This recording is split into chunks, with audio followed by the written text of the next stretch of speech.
Chapter 607, It was now the 10,009th year of the Divine Prefecture calendar. 3 years had passed, and now something big was happening within the vast barren state again. The assessment for admissions to the Holy Ji Palace, which was held once every 3 years, would be happening soon. The younger generation of the barren state had set foot onto the 9 divine roads and was preparing to conquer the roads and enter the Holy Ji Palace.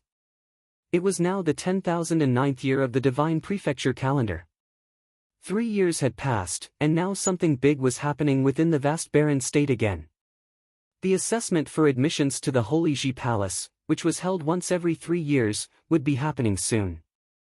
The younger generation of the barren state had set foot onto the 9 divine roads and was preparing to conquer the roads and enter the Holy Ji Palace. Just like 3 years ago, many young talents had gathered at the divine roads, heading towards the Holy Ji Palace. Powerful individuals from all across the land had also arrived in large groups at the foot of the palace, preparing to watch the final battle from there. Among them, there were many influential characters who had come in support of their disciples participating in the assessment. Within the Holy Ji Palace, the disciples were busy training. At this moment, there was a crowd gathered before the law rank, staring at the rankings carved into the stone wall. After 3 years, immense changes had occurred within the law rank.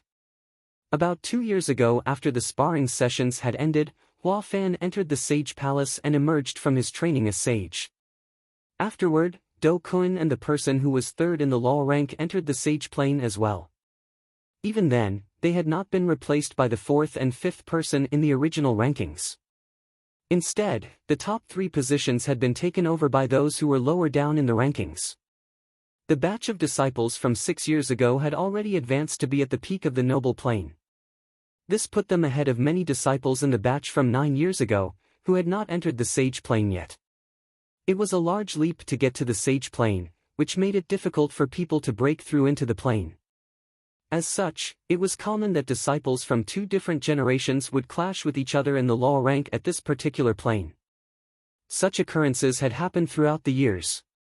Even within the disciples that had entered 3 years ago, there were many whose names had already appeared within the law rank. Furthermore, there were many whose positions were especially eye-catching. The person who was 10th in the law rank was especially prominent.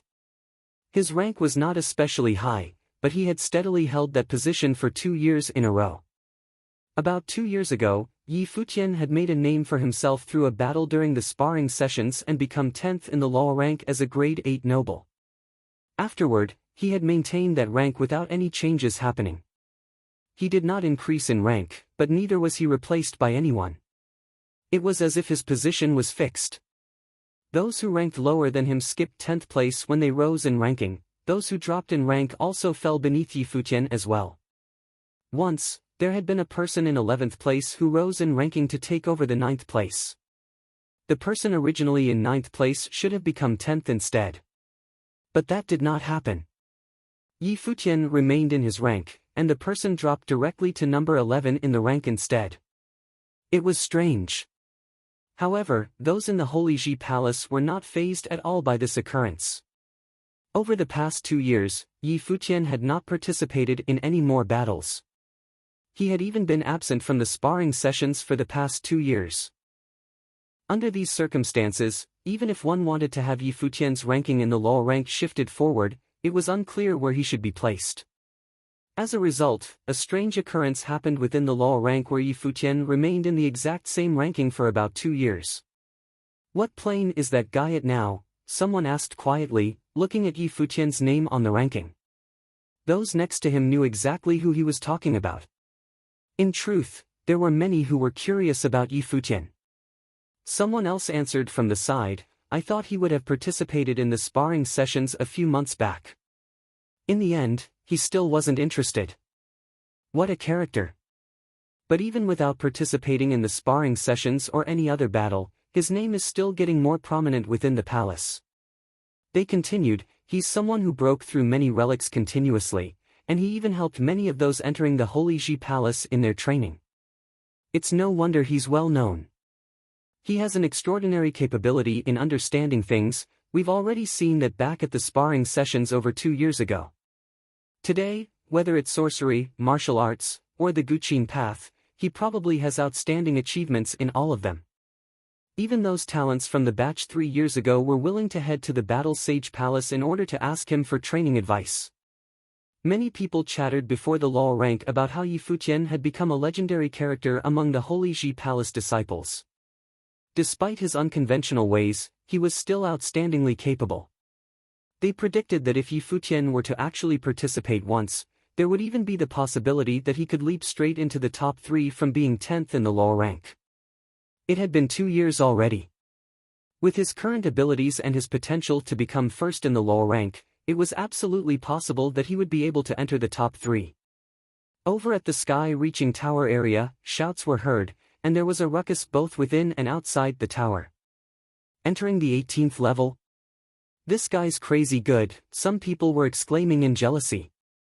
Who entered the 18th level? Someone asked outside. Who else could it be? It's Yu Sheng, of course, someone replied, walking out of the tower. Many people headed for the sky-reaching tower in a blink, and they saw the hulking figure on the 18th floor of the tower. Many felt a twinge of jealousy in their hearts. Yu Sheng was probably only a grade 4 noble. Even if that was one of the peak states in the noble plane, there was still a ways to go before he would be considered a superior noble. However, one usually had to be a grade 1 noble in order to enter the 18th level of the sky-reaching tower. Even if one was physically powerful, they probably still had to be at least a grade 2 noble in order to enter successfully. Yu Sheng was only a grade 4 noble. What kind of body did he have in order to be able to enter the 18th floor? He was a monster. The batch from 3 years ago already had Yi Futian with his strange ways and Yu Sheng, who was an absolute monster. Many people wondered if these two would be the ones to fight over the top position in the law rank in the future, and if so, who would prevail. However, they also understood that these two fellows didn't seem to have any interest in the law rank at all. If not, they wouldn't have ignored all the opportunities to battle. They were only concerned with training and improving their own abilities quietly. They hadn't even participated in the sparring sessions. They wondered what those at the Holy Sage Pavilion would think if 2 disciples from the Battle Sage Palace were to become number 1 and 2 in the law rank in future. It would probably be humiliating for them as the top palace in the Holy Ji Palace. Throughout history, it had always been a disciple from the Holy Sage Pavilion who stably held the first position in the law rank. The current disciple at the top of the law rank was a disciple from the Holy Sage Pavilion as well. The Holy Sage Pavilion was the top palace of the Holy Ji Palace. Situated within the northern parts of the Holy Ji Palace, the Holy Sage Pavilion towered over the land. At this moment, a person walked out from an ancient hall within the Holy Sage Pavilion. While this person had absolutely no aura, the sight of him standing there gave one the impression of grandeur. He lifted his eyes to look at the skies, and his gaze seemed as though it could penetrate through the sky. Assistant Palace Lord, an elder from the Holy Sage Pavilion bowed and greeted him from aside. This person who had just walked out was the second most powerful man in the Holy Ji Palace and was third in the Baron Sky ranking. It's time for the next batch's assessment, isn't it? The Assistant Palace Lord spoke in a low tone. Yes. The other man nodded. Are there any good seedlings in this batch? He asked. There are a few, came the reply. They are pretty talented, but they may not be as strong as the disciples from the previous batch. Bai Zai's already considered pretty good in terms of capability, yet in the previous assessment, he was crushed by 2 other participants. It was a huge emotional blow to him, and I don't think he's walked out of the shadow of that event yet. Training is an individual responsibility. When it comes to one's emotional state, no one else can help him but himself. If he can't let that event go, he's destined to remain average for life, the Assistant Palace Lord mused. Then he asked, what about those 2 from the Battle Sage Palace? How far have they come along in their training? They're both at the peak of the grade 4 noble plane, the elder answered. It's not clear how their battle abilities are at this moment, but with their performance so far, it seems like they'll be very powerful. They're both rare geniuses that you can only find once in a blue moon. Perhaps they'll be of great help to Luli in future. It's just that a senior of theirs from the eastern region of the barren state seems to have some disagreements with Luli. As you cultivate, you train the heart as well. If Luli can disregard the animosity between Bai Zhe and himself, then hopefully he'll be able to look past these affairs between seniors, the assistant palace lord said. The battle sage palace will nurture them properly. When they reach the peak of the noble plane in the future, then we'll gather the pavilion lords for a discussion to permit their entry into the sage palace to train. The man at his side nodded in response. Many of the disciples in the Holy Ji Palace thought that the Holy Sage Pavilion would be concerned that Yi Futian was becoming so prominent. This was but an underestimation of how gracious the elders in the Holy Sage Pavilion could be. They were not concerned with the internal competition between the 6 palaces. The competition between disciples was a way to motivate them in their training, and the palaces would not interfere in that. Time's beginning to run out. It's about time to put the marriage between Luli and Zhuge Mingyue on the agenda, the assistant palace lord whispered. The barren state had to have a saint. Many top individuals had failed in the past. Even their senior had failed. Bai Luli was to be their new hope. At the Battle Sage Palace, a few people had appeared by the Golden Cliffs. Yi Futian was there as well and was sitting opposite an incredibly beautiful woman. That woman was Phoenix from the Daozang Palace. Next to her, white flames hid her figure from sight. A strange area of wool fell upon her, making it feel as though she couldn't even move her body. Sage Daozang once mentioned in his lecture that when we reach the plane we're in right now, integrated energy should come from areas of will. Since everyone has a different perception of energy, the new areas of will created would all be different as well. This is the area of will that I've perceived, Yi Futian said, looking at Phoenix. He then took back his energy. Thank you. Phoenix nodded at Yi Futian in gratitude. Over the past 2 years, Yi Futian had entered many of the relic's secret realms. This had not escaped the notice of people, and many came to him for training advice. It was just surprising to Yi Futian that Phoenix, who was reticent in nature, would come to him for advice today as well. Phoenix's plane was higher than his. No problem, we can help each other to become better. Yi Futian smiled. I'll take my leave now. If the chance arises, I'll come seek your advice again. Phoenix stood up and turned to leave. Her sleeves fluttered as she moved, adding to her loveliness. Brother Yi, seems like you've got pretty good luck with the ladies. At this moment, a figure moved through the sky towards him. It was Zhongli, another talent who had entered the Holy Ji Palace at the same time as him. Don't talk nonsense. Yi Futian chuckled and shook his head. Yeah, I'm talking nonsense here. Zhongli laughed and threw a glance at the beautiful woman next to Yi Futian. In Yi Futian's second year at the Holy Ji Palace, Mu Zhiqiu had come to the Holy Ji Palace's core island from the 1,000 Holy Islands through a selections process. Since then, she would often meet Yi Futian to discuss their training in the celestial way. They come here for the same purpose as you do, Yi Futian explained. Over the past 2 years, he had also gotten closer to Zhongli. Got it. Zhongli chuckled before coming to Yi Futian's side to seek his opinion on problems he had faced during training. Though they could turn to the elders for guidance should they meet with issues during their own training, they found that sometimes hearing about Yi Futian's own experiences in training could inspire them, given that Yi Futian was a peer whose plane was not far from theirs. At the side, Mu Zhiqiu watched Yi Futian and Zhongli quietly. After 3 years in the Holy Ji Palace, the young man who had once come to the Zhaixing house in order to claim the divine destruction polearm had now become someone who had an incredibly high standing among the disciples of the palace. She knew that within the palace, there were many disciples who declared that Yi Futian would indisputably become first in the law rank in the future. Younger brother, Qi Jia called out, walking towards Yi Futian. Yi Futian looked up at him and responded, older brother, is anything the matter? It's now the assessment period for admissions to the Holy Ji Palace. Qi Jia smiled. Those going through the assessment have already stepped out of the divine roads, and many of them are outside the Holy Ji Palace now. Someone asked me to convey a message to you. Who? Yi Futian asked. Your older sister, Qi Jia replied. A smile twinkled in Yi Futian's eyes, and he asked, "What did older sister ask you to say to me?"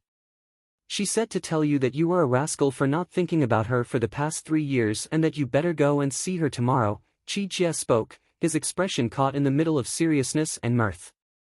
Yi Futian was speechless. He blinked before breaking out into a grin. His second older sister was coming. It had been 3 years since he last saw her. Having spent 3 years in the Holy Ji Palace, he was excited to find out how everyone else had been while he was away. Chapter 608. The next morning, strong cultivators gathered outside the Holy Ji Palace like clouds. Big figures from all over the barren state came over. Strong cultivators of the pavilions lined the sides of the stairs too. The next morning, strong cultivators gathered outside the Holy Ji Palace like clouds. Big figures from all over the barren state came over. Strong cultivators of the pavilions lined the sides of the stairs too. At the foot of the Holy Ji Palace, there were even more people. Today was the day of the final battle. The talents of the 9 holy roads would fight below the Holy Ji Palace and fight to the end. Who would be the most brilliant figure this year? Countless people were discussing it. Many of the names were already familiar, but everyone was thinking whether the winner would be an underdog, just like last time. Yi Futian had swept all his opponents as an underdog last time. He'd embarrassed Bai Zhe, second young lord of the White Cloud City, and defeated Huang Jiuge in the final battle. Under everyone's shock, he'd taken first place and entered the Holy Ji Palace, becoming Sage Dozhan's personal disciple. This year was a new round. They wondered what cultivation plane Yi Futian, who had entered the pavilion 3 years ago, would be at now. He'd been at grade 9 then. Would he be a mid-level noble now? In the crowd, Chen Yuan, chief of the Divine Sky City's Starry School, arrived as well. He'd come to see how Yi Futian's cultivation these 3 years had been and also see if Starry School disciples could enter the Holy Ji Palace once again. Long Mu and Gu Yunxi's group joined this trial, journeying down the Holy Road. 3 years ago, they'd followed Yi Futian. Now, they were grade 7 nobles and could hold their own. They traveled down the Holy Road to here. Long Mu, Yunxi, how confident are you? Chen Yuan asked the ones beside him. Long Mu was the descendant of his disciple Long Yiqian. Chen Yuan had high hopes in him. It was just that Yi Futian had appeared and outshone the other disciples. Long Mu seemed to have been affected by the Holy Road last time. He worked harder on his cultivation and had improved greatly. I will try my best, Long Mu answered. He gazed at the vast battlefield. 3 years ago, he'd watched Yi Futian get first place. He knew he couldn't do it, but he'd worked hard to see Yi Futian's back. Grandpa Chen, why don't you ask about me? A bright voice asked. Chen Yuan looked over and saw a pretty girl beside Long Mu. Affection filled his eyes. You want to join the fun with your cultivation plane? Mother, Grandpa Chen is being mean, the girl complained to the woman beside her. Is Grandpa Chen wrong? Madame Long said, smiling. The 18-year-old girl was Long Linger. She'd grown up and was beautiful while still being filled with youth. You all bully me. Brother Futian is the best for me. Long Linger thought of Yi Futian and smiled brightly. Mother, do you think Brother Futian can recognize me? Maybe not. Madame Long found it funny. How is that possible? Long Linger made a face at Madame Long. I don't believe it. I might have gotten prettier, but I'm still easy to recognize. Ah, yes. Madame Long shook her head and smiled helplessly. This girl was a lot to deal with. But she was very relieved that this girl could exit the Holy Road peacefully. Long Linger was also in the Upper Arcana Plane, but Long Mu had experienced how dangerous the Holy Road was. Last time, Yi Futian had been there, but this time, Long Mu and Gu Yunxi had taken good care of Long Linger. Thankfully, nothing had happened. Otherwise, she would regret letting this girl go on the Holy Road. Zhuge Mingyue had already arrived on the steps. She was standing in the same spot as before. This year, the Zhuge family still had people in the trial that was still extraordinarily talented. Of course, That wasn't why she was here. She'd come to the Holy Ji Palace to get some air and see Yi Futian and Hua Jieyu. After all, they'd already cultivated in the pavilion for 3 years. Senior sister, what plane do you think Junior is in now? Beitang Xing'er asked Zhuge Mingyue. We can ask them after he comes. Zhuge Mingyue smiled. Second senior sister, a voice called from afar. Zhuge Mingyue looked up towards the Holy Ji Palace and saw a group flying over. It was Yi Futian's group. Yi Futian and Hua Jieyu came hand in hand. Yi Shaoshi, Yu Sheng, and Lulan Shui were behind them. Yi Futian soon arrived and Hua Jieyu smiled as she called, "Senior sister. Seems like you're living well in the pavilion." Zhuge Mingyue smiled at them. Yi Futian and Hua Jieyu looked great and happy. "I'm okay. I just miss second senior sister a lot," Yi Futian said emotionally. "Stop acting. Do you still remember me when Jieyu's here?" Zhuge Mingyue gave a half-smile. "It's been 3 years and you never came to see me." "Senior sister, I was busy cultivating so I can protect you sooner," Yi Futian said with a timid smile. "Then what cultivation plane are you now? Can you protect me now?" Zhuge Mingyue asked. "Pinnacle of the grade, for noble plane. It won't be long before I reach the upper-level noble plane," Yi Futian said. "Not bad," Zhuge Mingyue said, smiling. Then she looked at Hua Jieyu. "What about Jieyu?" "Senior sister, I'm on the same plane as him," she said. "Shaoshi, why are you hiding? You don't know me anymore?" Zhuge Mingyue asked Yi Shaoshi, who was in the back. "What plane are you on?" "Senior sister, I was waiting for Junior to finish reporting." "I'm grade 3, Yi Shaoshi said. "Junior is catching up. How are you cultivating in the pavilion?"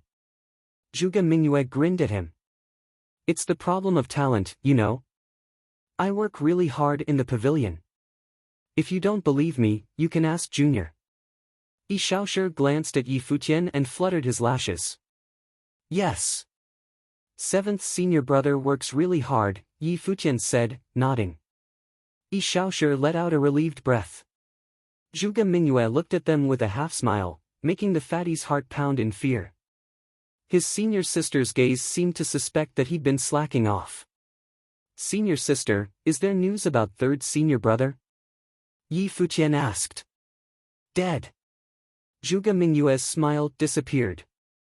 Yi Futian blinked and saw Beitang Xing'er shake his head. Yi Futian felt awkward and resentful. Had third senior brother really disappeared for 3 or 4 years? Or if he hadn't contacted second senior sister ever since he left the Eastern Barren territory, how many years had it been? How could Zhuge Mingyue not be resentful then? Third senior brother must be cultivating crazily so he can go to the Zhuge family with honor. "Maybe it's really dangerous outside," Yi Futian said weakly while studying Zhuge Mingyue's expression timidly. As expected, Zhuge Mingyue's expression softened a bit, but she said softly, "Don't mind him. Cultivate well and don't be like Shui Yi and Luo Fan." "What happened to fourth and fifth senior brother?" Yi Futian asked. "Don't mention them," Zhuge Mingyue said. Yi Futian became much more confused. What had happened to them? "Futian," a voice said below them. Yi Futian looked down and saw Chen Yuan's group. "Senior sister, I'll go see Chief Chen now." "Jieyu can stay with you," Yi Futian said. Zhuge Mingyue nodded and Yi Futian walked out. Lulan Shui also followed. She saw an extremely familiar figure behind Chen Yuan. "Chief Chen, madam," Yi Futian called while walking over. "Yinshi, you're also here for the trial?" "Yes." Gu Yinshi nodded and smiled brilliantly at Yi Futian. "Long time no see." "Long time no see," Yi Futian said. Then he looked to the pretty figure on the side. He studied her and asked, "Who is this? You can't recognize me?" Long Linger fluttered her lashes. Her clear eyes seemed a bit nervous. "PSH." Yi Futian knocked against Long Linger's head. "Little girl, you've grown up and gotten prettier." "Ah, you tricked me." Long Linger jumped up and rushed into Yi Futian's arms.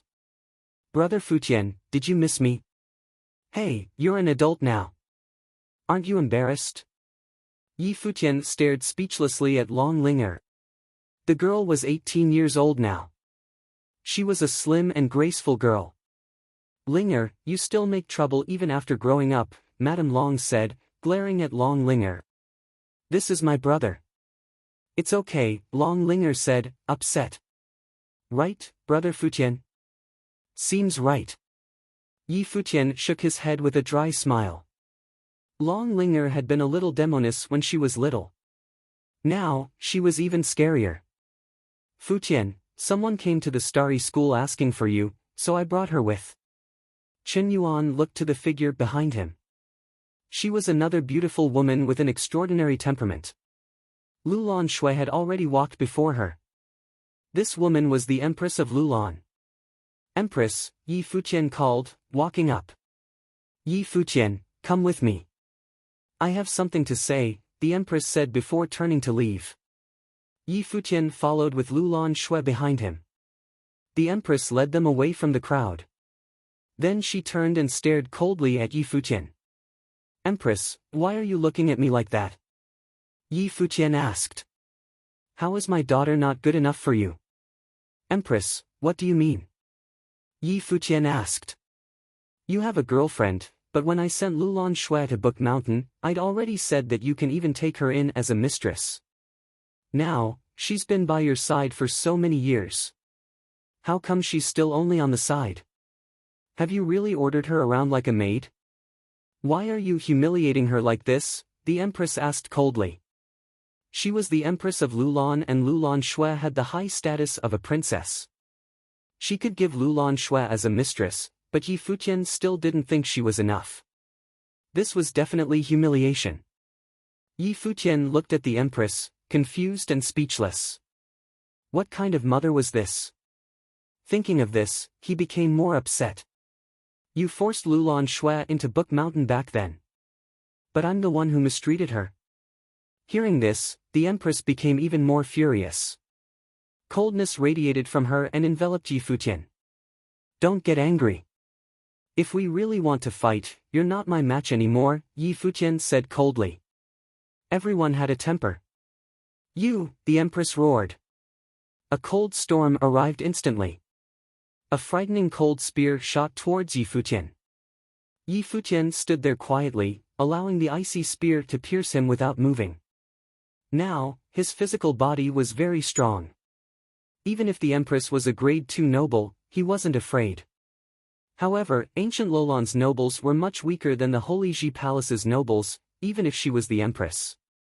If you keep attacking, I won't be polite anymore, Yi Futian said coolly. The Empress shook in anger, her chest rising and falling. This bastard, she thought. Lulan Shui, come back, the Empress said in anger. Don't serve him anymore. Looking at her mother, Lulan Shui shook her head. What do you mean? The Empress stared at her. He's humiliating you like this and you'll still follow him? You're the Princess of Lulan. He's really treating you like a servant and you throw yourself onto him. Mother, I'm doing this willingly. It has nothing to do with him, Lulan Shui said softly. The Empress looked at her, speechless from anger. Then she said coldly, then I won't have a failure like you as a daughter. With that, she really turned to leave. Lulan Shui ran over, but the Empress waved her hand. Don't run after me. Just follow him. Lulan Shui stopped. She stood in her spot, eyes a bit wet. The Empress' body flashed and quickly disappeared. Her eyes were also damp. She'd asked for Yi Futian's news in Book Mountain and learned about the Divine Sky City's Starry School, so she went there. Then she came all the way to the Holy Ji Palace and learned about Yi Futian's achievements over the years. She didn't bear to do this to her daughter, but she was clear about Yi Futian. He would only go further and higher. In this case, she would just let her daughter go. She could only help Lulan Shui to this point and she hoped the girl would understand her intentions. Chapter 609, After the Empress left, Lulan Shui remained in her spot, staring at her back. They hadn't seen each other in years. Would she just leave after scolding her?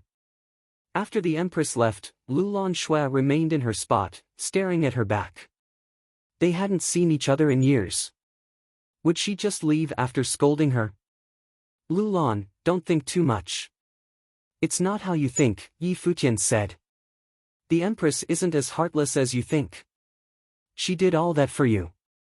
Lulan Shui froze and looked at Yi Futian with her silver eyes. For her.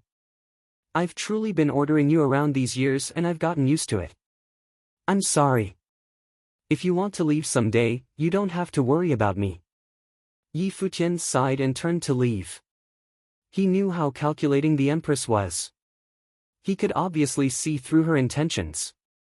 The Empress had already planned to make him feel guilty about Lulan Shui so he would treat her well. She wanted Lulan Shui to keep journeying with Yi Futian. This way, she could see a bigger world. Her current cultivation plane was catching up to the Empress. The Empress obviously knew about this. Thus, she decided to let go completely and let Lulan Shui fly with him. But she was worried Lulan Shui would be treated badly, so she yelled at Yi Futian. Looking at Yi Futian's back, Lulan Shui quickly realized this. Then she looked to her mother's back and sighed inwardly. Had she disappointed her mother? Yi Futian returned to the foot of the Holy Ji Palace. As strong cultivators from the 9 holy roads arrived gradually, Yi Futian arrived beside Zhuge Mingyue on the stairs. Futian, Jieyu, you'll watch the trial battle with me today, Zhuge Mingyue whispered. She looked forward. The battle would last a few days. Today was only the opening. Yi Futian's pupils constricted. His second senior sister rarely called his name. Something seemed off with her today. Second senior sister, is something wrong? Yi Futian asked. Zhuge Mingyue turned towards him. What are you thinking? How can anything be wrong? Really? Yi Futian didn't believe her. Zhuge Mingyue glared at him. Yi Futian's eyes moved away and then back. Second senior sister, if anything's wrong, you can tell Jieyu and me. We can help share your troubles. Zhuge Mingyue reached out to pat Yi Futian's head. Smiling gently, she said, Kid, just work hard on cultivating and reach the sage plane soon. Yes, I will. Yi Futian nodded. These 3 years, I never left the pavilion. I've been cultivating every second of the day. 3 years ago, I was down there. 3 years later, I'm watching the trial with senior sister. I believe that it'll only be a few years before the Baron Sky ranking has my name, not for the fame but to prove some things. Zhuge Mingyue smiled at Yi Futian. She knew what he was talking about. Bai Luli had become 10th on the Baron Sky ranking soon after entering the Sage Plane. Gu Donglu had challenged him once and lost. Bai Luli also had a complicated relationship with Zhuge Mingyue. Yi Futian wanted to prove some things to the world. Of course I trust you. Zhuge Mingyue's smile was warm.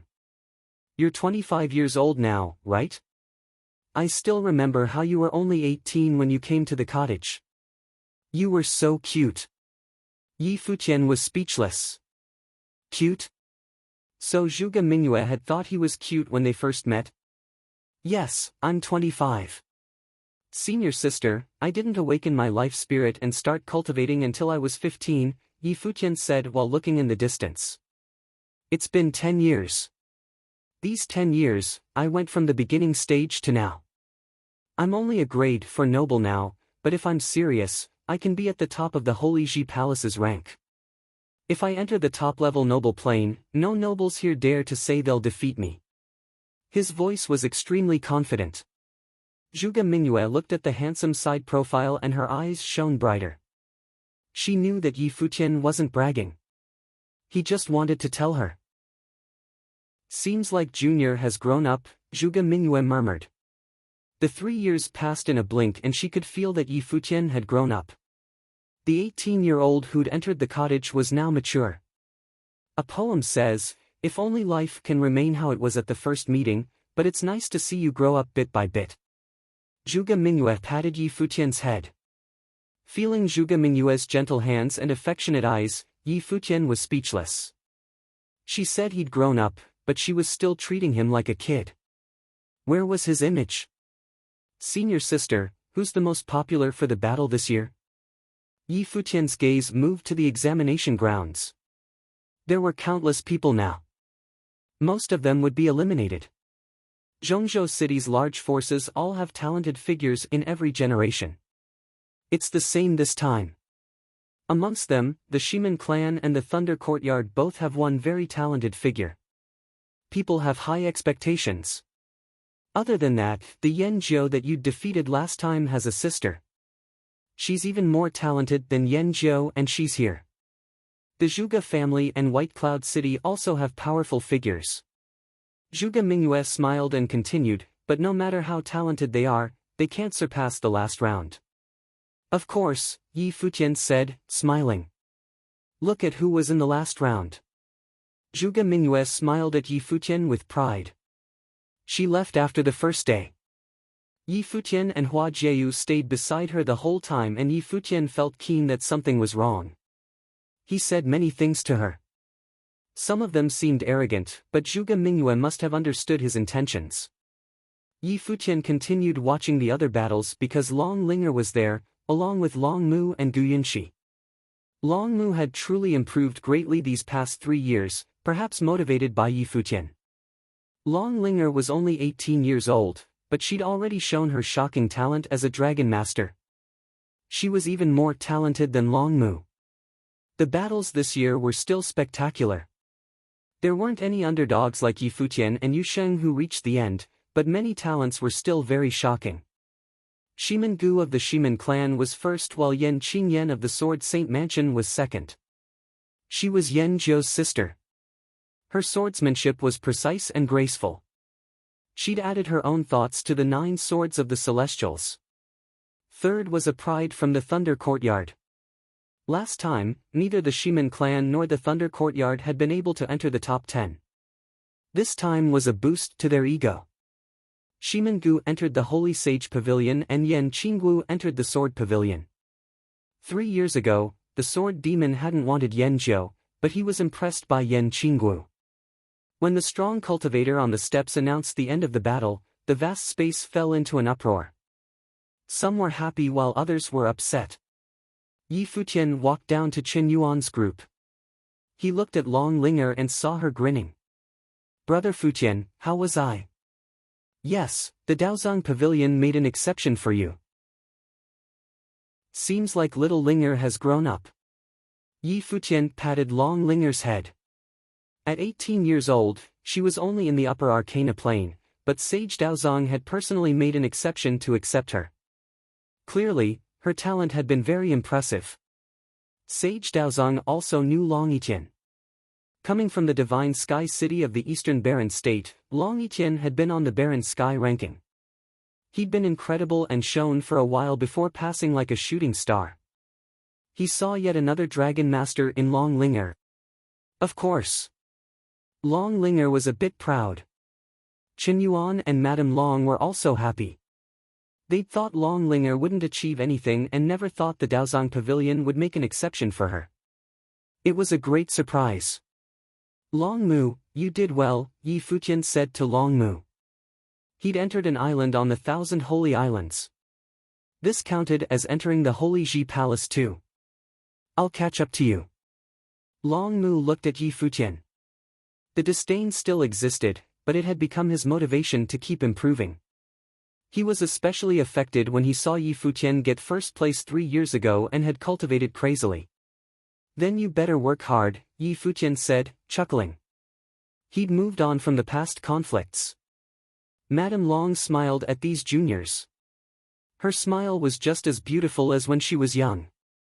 She was obviously happy seeing the juniors like this. Long Mu had finally grown up.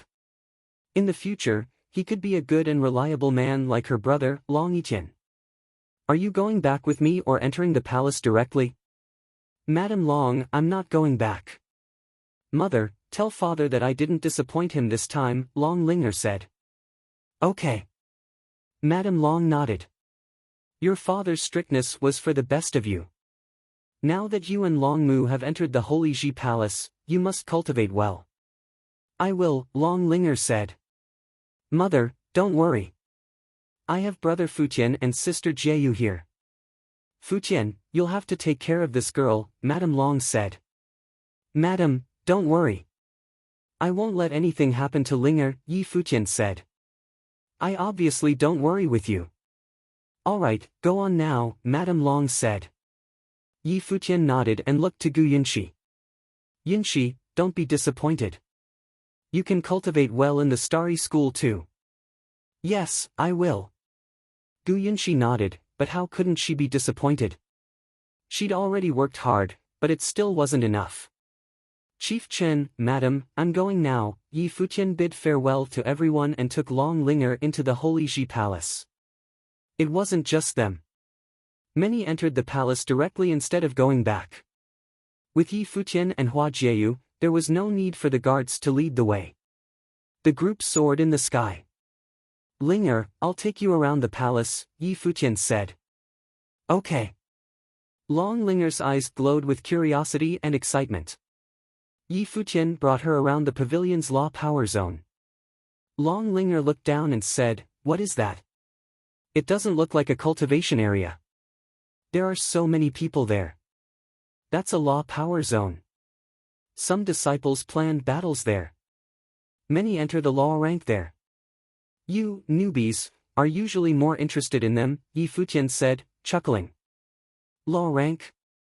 Long Linger was interested. Brother, I want to go see. Okay. Yi Futian smiled. The group landed before the law rank and Long Linger rushed to the front. Brother Futian, you're number 10, she exclaimed. Many people looked towards Yi Futian. The older disciples also looked at him. He'd already entered the rank more than 2 years ago. If he fought again, he would definitely be higher up. Many newbies were looking at him. Was this the winner of the last pavilion battle? You're Yi Futian. A sharp gaze looked towards Yi Futian right then. Yi Futian glanced over and saw a pretty girl dressed cleanly. Her entire body radiated with sharpness, giving her a different kind of beauty. This was Yan Qinggu, second of the battle and Yan Zhou's sister. Yes. Yi Futian nodded with a smile.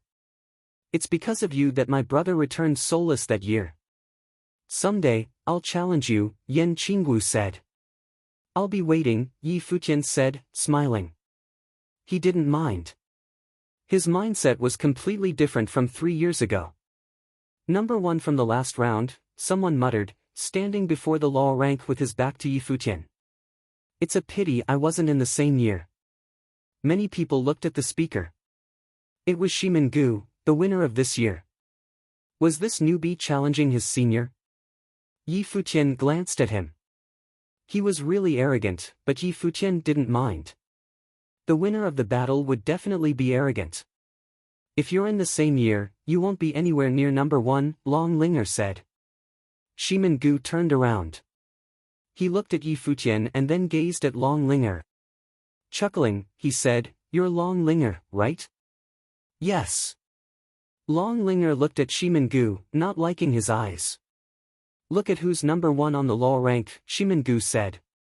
Long Linger looked and saw that the name at the top was Shimin Hanjiang. Shimin Gu continued, My brother entered the Holy Ji Palace 6 years ago and he was first in his pavilion battle. I entered this year and I'm first in my battle. He chuckled before walking away. If you pretty girl wants to find someone to kiss up to, you can come to me. You. Long Linger looked at his backside. Her expression changed slightly. Yi Futian glanced at the law rank. Shimin Hanjiang was a strong competitor. If he could be first on the law rank, he was naturally very talented. The Shimin clan had produced 2 winners of the pavilion battles. No wonder this guy was so arrogant. Wait, Yi Futian uttered. Shimin Gu paused and looked up at Yi Futian. Yes. Apologize, Yi Futian said nonchalantly. Chapter 610, Shimin Gu stared at Yi Futian, though Yi Futian continued to turn his back on him. Gu stared at Yi Futian, though Yi Futian continued to turn his back on him. Two people who had been first in the admission examinations of their respective admissions batch actually got into a conflict on their first encounter, and the reason was the newbie provoking the senior. The crowd all had befuddled expressions. It was common for the seniors in the Holy Ji Palace to bully the newbies, but it was uncommon for the reverse to happen. However, Gu was the first in the admission examination, and his brother, Hanjiang, was also the first on the law rank. As such, he had nothing to worry about, and he arrogantly provoked the previous batch's first ranking in the admission examination, Yi Futian. Of course, Gu might not understand Yi Futian, but the people from the Holy Ji Palace understood him very well. This was an indomitable person who dared to face all the disciples in the sparring session in his first year as a Holy Ji Palace's disciple. Moreover, he defeated Lian Yuqing as a grade 8 noble, causing the fifth on the law rank to keep a low profile while cultivating in the future. In the next 2 years, Yi Futian had not clashed with anyone, so his ranking on the law rank was still 10th. Now, there was someone who was provoking him. Moreover, that person was Hanjiang's younger brother. This made many people thrilled. It seemed like something exciting was about to happen. The prideful fellow had not fought anyone in 2 years, how could he possibly allow Gu to belittle him? What if I don't apologize? Gu looked at Yi Futian and said. He was not worried and was even a little exhilarated. Although Yi Futian's cultivation level might be higher than his and Futian was definitely stronger than him, he felt that it was a good idea to fight him and experience the strength of the previous batches first. As for the other repercussions, he did not consider them. After all, although Yi Futian was 10th on the law rank, Gu's brother was at the top of the law rank. Yi Futian turned and looked at Gu, smiling and saying, "If you're unwilling, I don't mind teaching you some respect." Gu looked at Long Linger who was standing beside Yi Futian, then smiled and replied, "Is that so? But I don't see anything wrong with what I said." As he finished, the entire area froze up and became exceptionally quiet. Many people's gazes landed on Yi Futian. He was not someone with a good temper. "No problem," Yi Futian smiled and replied. He then raised his hand and stretched it out in Gu's direction. In an instant, an exceptionally violent aura descended upon him. It was the strength of combined wills. The heavens rumbled and a spiritual chi storm started brewing, sand flying around Gu's body. Gu immediately released his spiritual will, but in the next moment, he felt a horrifying will descending upon him. His body hardened and he was unable to move. Gu's expression became panicky, and he attempted to break free from the spiritual will. However hard he tried, he was unable to do so. It was as though the area around him had completely frozen and his body was completely suppressed. Yi Futian stepped towards Gu gradually. Although his speed was slow, the crowd behind him was all startled. After more than 2 years, Yi Futian had finally fought someone again. But what was this overwhelming spiritual will? It was like a horrifying force had been created by combining spiritual wills.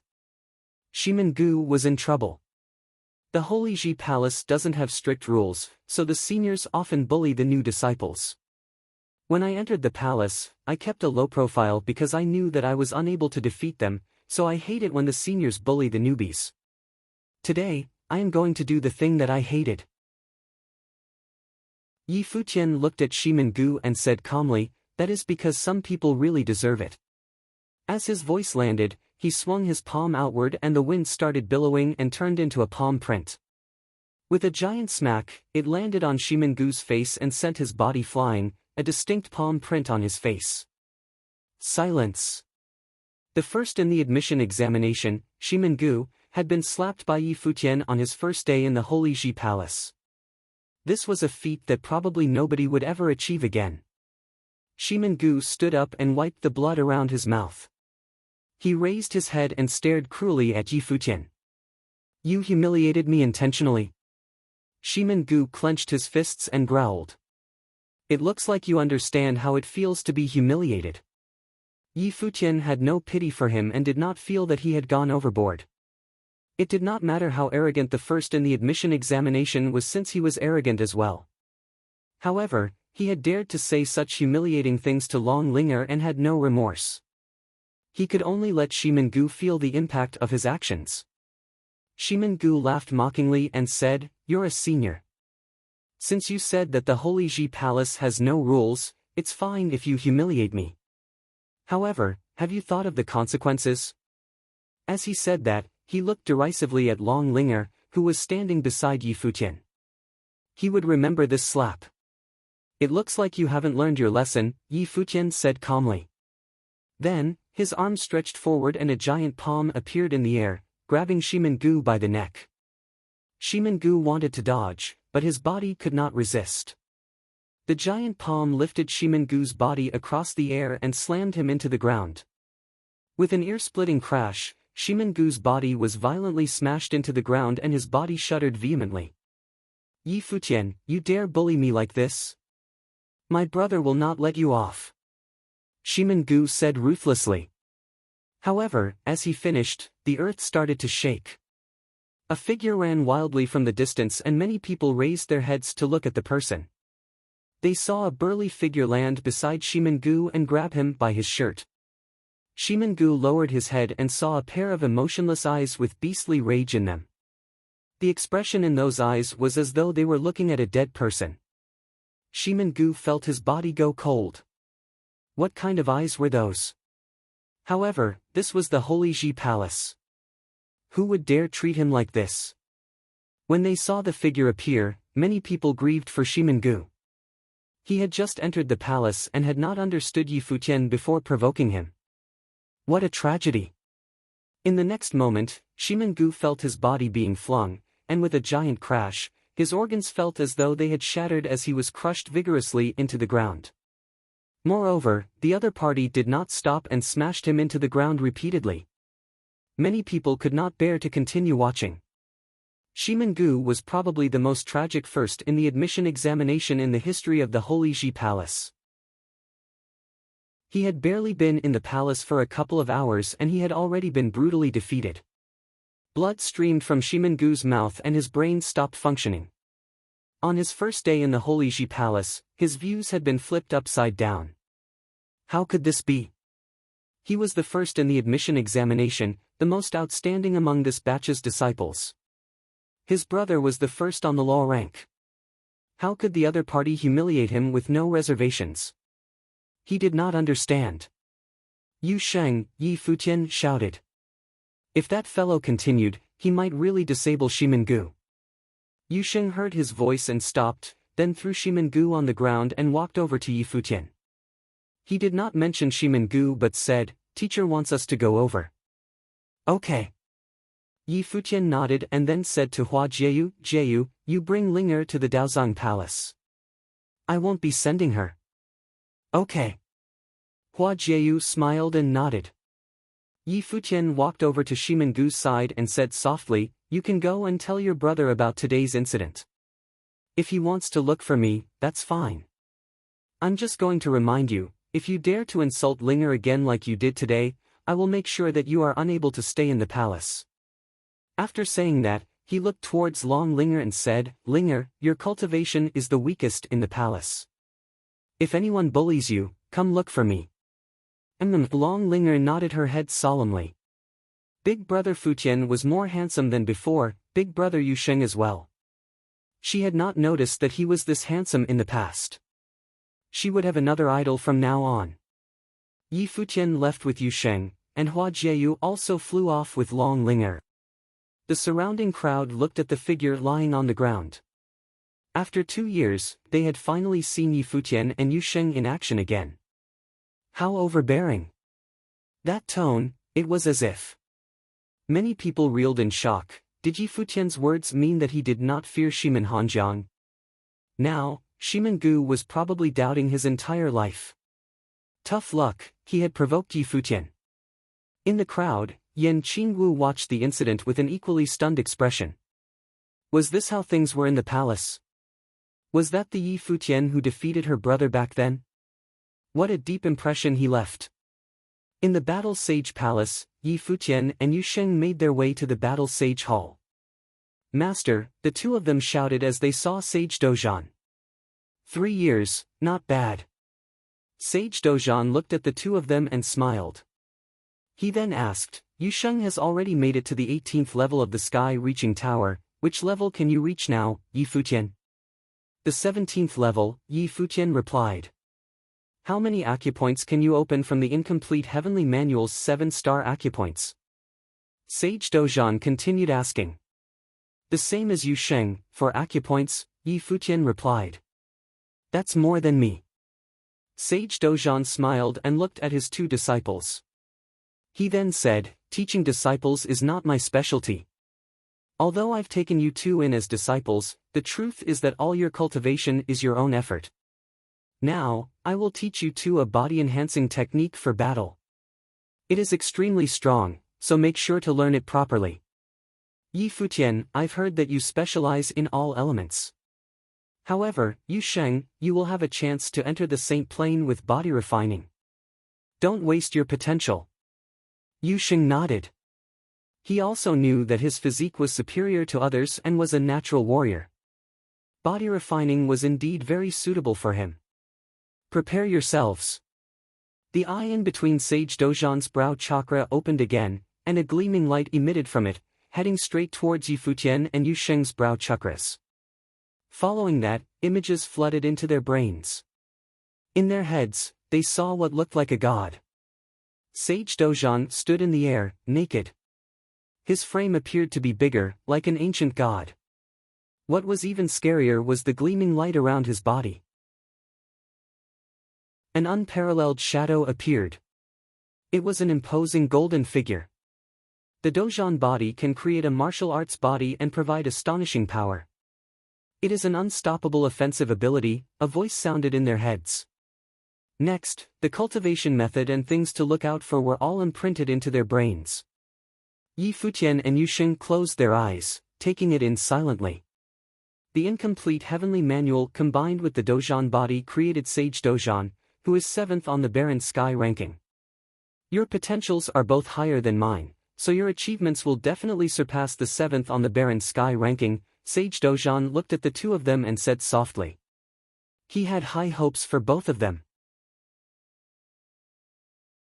Chapter 6:11. The Holy Ji Palace was refreshed by the addition of new students.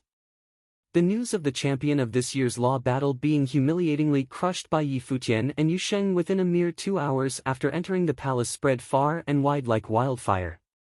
The Holy Ji Palace was refreshed by the addition of new students. The news of the champion of this year's law battle being humiliatingly crushed by Yi Futian and Yu Sheng within a mere 2 hours after entering the palace spread far and wide like wildfire. The prestige of being the champion of the law battle had originally been unspeakable. Even though they might have suffered some oppression or bullying due to being a lower plane, none had ever suffered what Shimengu had been through, getting trashed after being there for just 2 hours. Shimengu was then ridiculed as the most pitiful champion of the law battle in the history of the Holy Ji Palace. Many felt rather excited at the news, as both Yi Futian and Yu Sheng had not been seen in action for 2 whole years. Many wondered if their first battle after all that time to teach Shimengu a lesson would earn them the wrath of Shimen Hanjiang, the one who ranked first on the law rank. Everyone thought it would be interesting if Shimen Hanjiang were to avenge Shimengu. Were Yi Futian and Yu Sheng trying to provoke Shimen Hanjiang? Their action of trashing Shimengu was a sign saying they gave no face to the champion of the law rank, Shimen Hanjiang. Shimen Hanjiang eyed his brother while they were in the Holy Sage Pavilion. His eyes looked rather cold doing so. Other than Shimen Hanjiang, there were also other students of the Holy Sage Pavilion present, such as Bai Zhe and Zhuge Xing him again. Bai Zhe's eyes flashed with murderous intent. If anyone was said to hate Yi Futian the most, it would have been none other than Bai Zhe. We were preparing to welcome Shimengu, we never thought. Zhuge Xing said as he saw Shimengu lying there in a bloody mess. He really showed no mercy at all, just as arrogant and reckless as he has always been. Brother, crush him, Shimen yelled as he looked at his older brother. You, shut up. Shimen Hanjiang berated him coldly. You dare pick fights with the law-ranked disciples of the latest batch as soon as you get in the palace? Did you really think you were invincible just because you're number 1? He knew how terrifying Yi Futian was. Yi Futian had been a grade 8 noble all those years before, but he displayed immense talent like none other. While he did not actually fight with anyone, there was no doubt about his talents, be it martial arts, sorcery, or music. All were immeasurably superb. It was anyone's guess how powerful he had gotten now that he had become a grade 4 noble. Shimengu's picking a fight with Yi Futian as soon as he got into the palace was little different from trying to make a death wish come true. I said little more than 2 lines. I never knew those two could have been so vicious. Shimengu's eyes were practically filled with hatred. 2 lines, you said? Shimen Hanjiang retorted coldly. You deliberately insulted a girl, and you didn't see that to be an act to provoke him? You said you wanted to know how powerful the champion of the last batch was, and now you know. Tell me, how does it feel? Shimengu was speechless. He had meant to provoke Futian after all. Let what happened this time to be a lesson for you. Put your pride aside from here on out when you're in the palace, and be diligent in your training, Shimen Hanjiang said coldly. Shimengu's knuckles went white. So that's it? Take him to rest, Shimen Hanjiang said to someone around him, and Shimengu was carried away from where he lied. Shimen Hanjiang looked in the direction of Battle Sage Palace.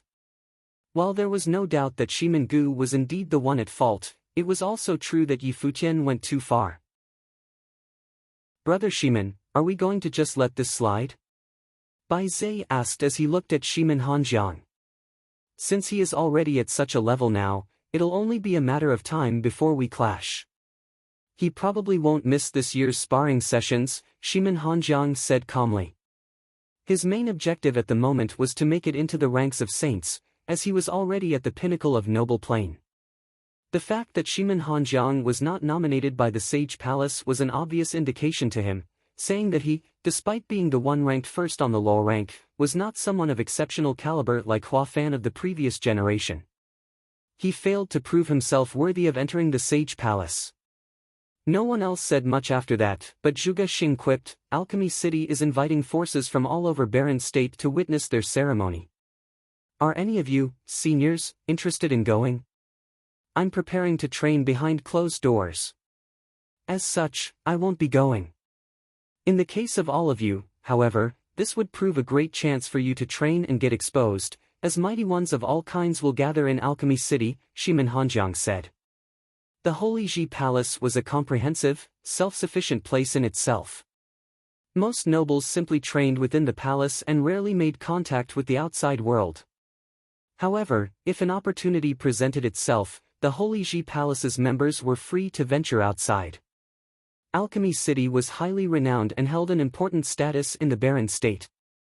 The city never participated in the Holy Ji Palace's selections, and the city served as the symbol of the southwestern region of Barren State. Many nodded lightly. The trip to Alchemy City this time was indeed seen as one worth making. Mighty ones from all sorts of places in the Barren State, other than the Holy Ji Palace and the Ice Temple in the southernmost regions, would probably gather in Alchemy City. The members of the Holy Ji Palace felt rather disappointed, however, that the predicted fight between Shimen Hanjiang and Yi Futian was not going to happen. They had, after all, been anticipating a clash of the titans. However, the news that Alchemy City was about to hold the Alchemy Conference spread out from the palaces and pavilions, taking the entire Holy Ji Palace by storm. Yi Futian knew of the news through the mouth of Sage Dozhan. Alchemy Conference? Yi Futian eyed Sage Dozhan in the temple. Indeed. The Alchemy Conference is the largest armorer competition in Alchemy City, and everyone below the Sage Plane is invited to the event. It is held only once in 10 years. Forces from all over the Barren State are invited by Alchemy City, and the Holy Ji Palace is, of course, among the ones invited. However, as Alchemy City never bothered participating in the Holy Ji Palace's selection processes, the elders of the Holy Ji Palace saw no need to give them face. You people, however, are free to visit them, Sage Dozhan said. I'm not an armorer. What is the use of me attending the event? Yi Futian said, showing that he had little interest in it. The armorer competition will be a gathering of mighty ones from all over the Barren State. You have been training in the Holy Ji Palace for more than 3 years. Don't you want to go outside and have a look at things? Sage Dozhan smiled as he said, finding it impressive that despite Yi Futian's youth, he was hardly bothered by loneliness. Do you wish for me to go, teacher? Yi Futian asked Sage Dozhan. I do indeed. Sage Dozhan nodded. I will make the trip then, Yi Futian answered with a smile. Very well. Sage Dozhan smiled. The act of cultivation through the refinement of one's body is a lifelong process. This isn't to say that one stops developing their physical body upon becoming a sage. Rather, the higher you go, the steeper the requirements will be on your body. By then, even the resources the Holy Ji Palace are able to provide will not necessarily fulfill your needs. Furthermore, it isn't possible for you to just keep staying in the Holy Ji Palace. Alchemy City has the finest armorers in all of the Barren State. You will be able to find powerful body-refining implements in Alchemy City, and so, it will do you good to make friendly relations with the people of Alchemy City. It was obvious at that point that Sage Dozhan had other intentions. Yi Futian felt rather speechless at his teacher's blatant intentions and plans for Alchemy City. Teacher, I heard that the City Lord of Alchemy City is ranked 8th on the Barren Sky ranking. But why is it that Alchemy City has such a prestigious status in Barren State? Yi Futian asked out of curiosity. First of all, that would be attributed to their prowess as armorers. Forces everywhere probably have needs that can only be fulfilled by the city. Second, it would probably due to the city itself housing many super ritual implements. While the city lord of that place might only be ranked 8th on Barren Sky ranking, the additional kick provided by ritual implements might have just made them someone few dare touch. Needless to say, no one dares invade the city's territory. Alchemy City is where it is today due to all of those reasons, Sage Dozhan elaborated. I can find holy ritual implements there. Yi Futian's eyes sparkled with an unusual sheen. There had been saints throughout the Barren State, and the 3 great schools were of the lineage of a saint. The Holy Ji Palace's Sage Palace was probably no exception. You will indeed. Sage Dozhan nodded. Yi Futian came to understand why Alchemy City's status was so prestigious. Besides, as Alchemy City has invited the Holy Ji Palace to participate in the event, all 6 palaces and pavilions have informed their students about it. Many of our students will probably head there, Sage Dozhan added. All right. Yi Futian nodded. I'll ask around and see if anyone wants to make the trip with me. Yes, you should, Sage Dozhan said. The news of the armorer competition from Alchemy City spread far and wide in the Holy Ji Palace. Many came asking about Yi Futian, and the news of Yi Futian's participation of the event soon reached everyone's ears. Many mighty ones gathered at the Battle Sage Palace that day.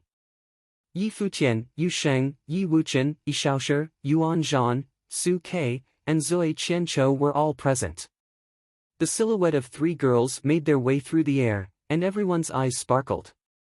All 3 were top-class beauties, and they were none other than the 3 beauties from Daozang Palace, Hua Jieyu, Yun Shuisheng, and Phoenix. With the exception of Xiang Zhiqin, 3 out of the 4 were present. So, it seems like Sister Yun and Phoenix will be going to Alchemy City as well, Hua Jieyu said with a smile to Yi Futian. As fellow students of Sage Daozang, it was natural that all 3 of them had become familiar with each other over the past 3 years. Welcome, Yi Futian said with a smile. While he and Yun Shuisheng had a rocky start, their feud was long over. Yun Shuisheng was still unable to break into Sage Plane even after working at it for 2 years, and it was only natural that she had wanted to go outside for a bit. Wait up, Brother Yi.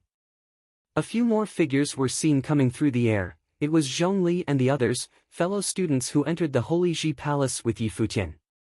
All of them had been helped by Yi Futian one way or another in their training over the past 2 years, and they all gathered at Battle Sage Palace. Are you going, Zhongli? Yi Futian asked. Yes, indeed. My place is near Alchemy City, and I'm rather familiar with the area, Zhongli answered with a smile. Zhongli came from the Zhong clan of the Separation Road, which was near Alchemy City. Let's head out together then, Yi Futian answered with a smile. Yi Futian was among the ones of the lower rank in their current party. He was the one with the lowest plane when he entered as a grade 9 noble.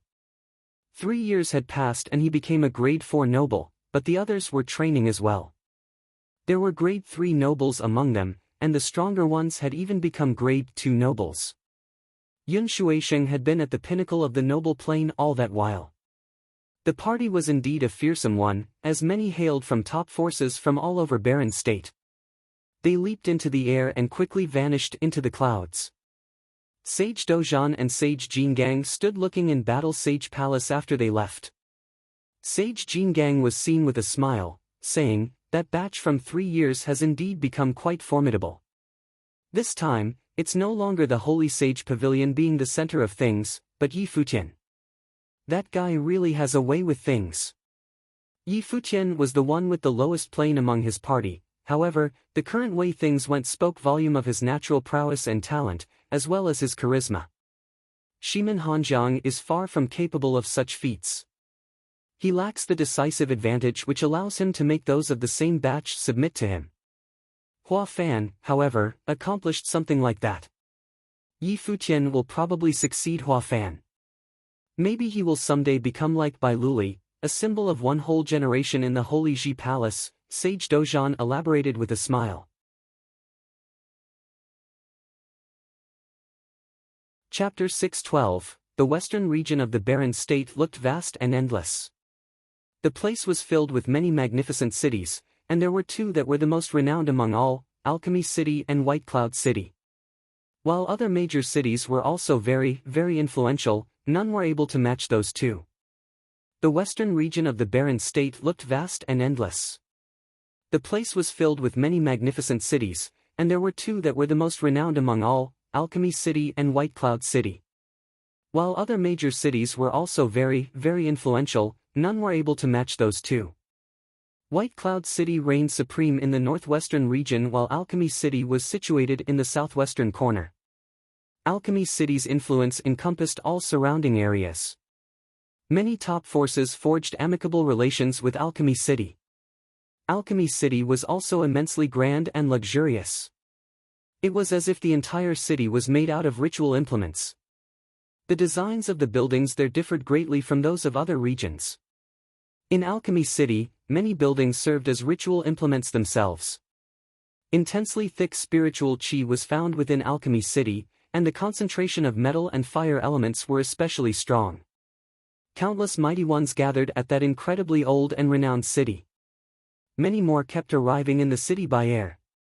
With the armorers' competition held once in 10 years about to commence, it was a grand event comparable to the Holy Ji Palace's recruitment. Top forces throughout the Barren State gathered there, and the ones from southwestern regions were particularly eager to participate. The finest armorers from all over Barren State also gathered at the city to show their mettle. It should be known that the prize of every armorer competition ever held had been incredibly terrifying. Many were even given the chance to become the direct disciples of the city lord of Alchemy City, and the one individual who reigned supreme was even given an opportunity to marry a princess of the city lord office. As such, many flocked to participate in the event. However, the ones ranked in the top 3 in every armorer competition ever held mostly consisted of the top forces of Alchemy City, and there had even been ones emerging from the city lord office. While the number of people who specialized in making armaments was comparatively low in the Barren State, but the sheer size of the Barren State meant that there was still a considerable number of them gathering at Alchemy City. The armorer competition was seen to be, without a doubt, the most prestigious event for armorers in Barren State. There was simply no other event comparable. A line of mighty ones appeared in the airspace of Alchemy City. They were members of Nantian House. While Nantian House was quite a distance away from Alchemy City, the trip was seen to be a must. The godly spear of Nantian of the Nantian House was renowned throughout the Barren State, and the very spear among the godly spears held by the Lord of Nantian House was crafted by none other than the armorers of Alchemy City. As such, it was only natural that members of Nantian House participate in the event. Many of the top-class ritual implements throughout the Barren State, like the godly spear of Nantian, originated from Alchemy City. As such, Many top forces respected Alchemy City. Members of mortal world arrived as well in their air warships. The sovereign family of Zhongzhou arrived to participate in the alchemy conference event. Needless to say, the Sacred Fire sect, the Zhong clan and others who originated from the southwestern regions, all arrived early in Alchemy City. Many mighty ones also came for another reason, to see if there were useful divine arms and ritual implements to be traded in Alchemy City. There was no doubt that the ritual implements from Alchemy City were the best in the barren state. 2 more figures were seen flying into the city in the air. Both of those figures were at the pinnacle of the noble plane. One looked dashing and handsome, and the other exuded a rather pompous aura. "Fourth brother, are you really planning to participate in the competition?" one of them asked. "Not me, us," the other answered. "But we can't make stuff." The one who started the conversation shrugged. "But you are good with fire, aren't you? There is little difference between cooking and making things. I have read a lot of books and tried to catch up. I will know what to do," the one called fourth brother answered. "Are you messing with me? How can that work, fourth brother? We have come so far and there is nothing else I can do. We'll have to participate whether we like it or not. But you're the one pulling all this, not me. Fourth brother, you can't just rope me into this. Luo Fan, if you weren't the one egging me on, I wouldn't have made such a huge mistake. Are you really trying to sit around and do nothing?" These 2 were of the Eastern Barren Territory Cottage, the 4th disciple, Shuiyi, and the 5th disciple, Luo Fan. "Shuiyi, how can you say that?" Luo Fan glared at Shuiyi. "Well then, why don't we just go beg second sister then?" "To hell with that." Shuiyi glared at Luo Fan. "I don't have the gall to do that, and besides, what good would that do? If you're not going to participate, I'll smack you down right here, right now." "Fourth brother, you're too much," Luo Fan said rather dejectedly. "How can you bully someone like that? We are brothers, no? We share the credit and blame, and we sink or swim together." Shuiyi tapped Luo Fan at the shoulder as a consoling gesture. Luo Fan turned and looked at Shuiyi dejectedly, saying, "But you sure didn't have me around where there was credit to be had." "Credit, hell no," Shuiyi cursed at Luo Fan. Luo Fan sighed and lamented at his fate. Yi Futian's party had arrived at Alchemy City, flying in Alchemy City's airspace, tall and proud. "Zhongli, does all of Alchemy City fall under the influence of the City Lord office?" Yi Futian asked. He knew little about Alchemy City and was able to see so far that it was a city of magnificent prestige and influence. "No. Other than the City Lord office, there is another powerful force with substantial influence in this most renowned place in the southwestern region, the Emperor family," Zhongli elaborated. "They call themselves that?" Yi Futian looked rather funny as he asked. "The Emperor family of Alchemy City has influence on par with that of the sovereign family of Zhongzhou City." Zhongli added, "It said that in ancient times, the ancestor of the Yu family, which is the City Lord clan, was best friends with the Emperor family. They were both saints and armorers when they came to Alchemy City. In later days, the Yu family retained the armorer lineage and talents of the ancestors, while the Emperor family emphasized the cultivation of their own powers, leaving their armorer lineage behind." Both forces maintained very good relations and completed with each other, ruling the renowned city in the barren state together.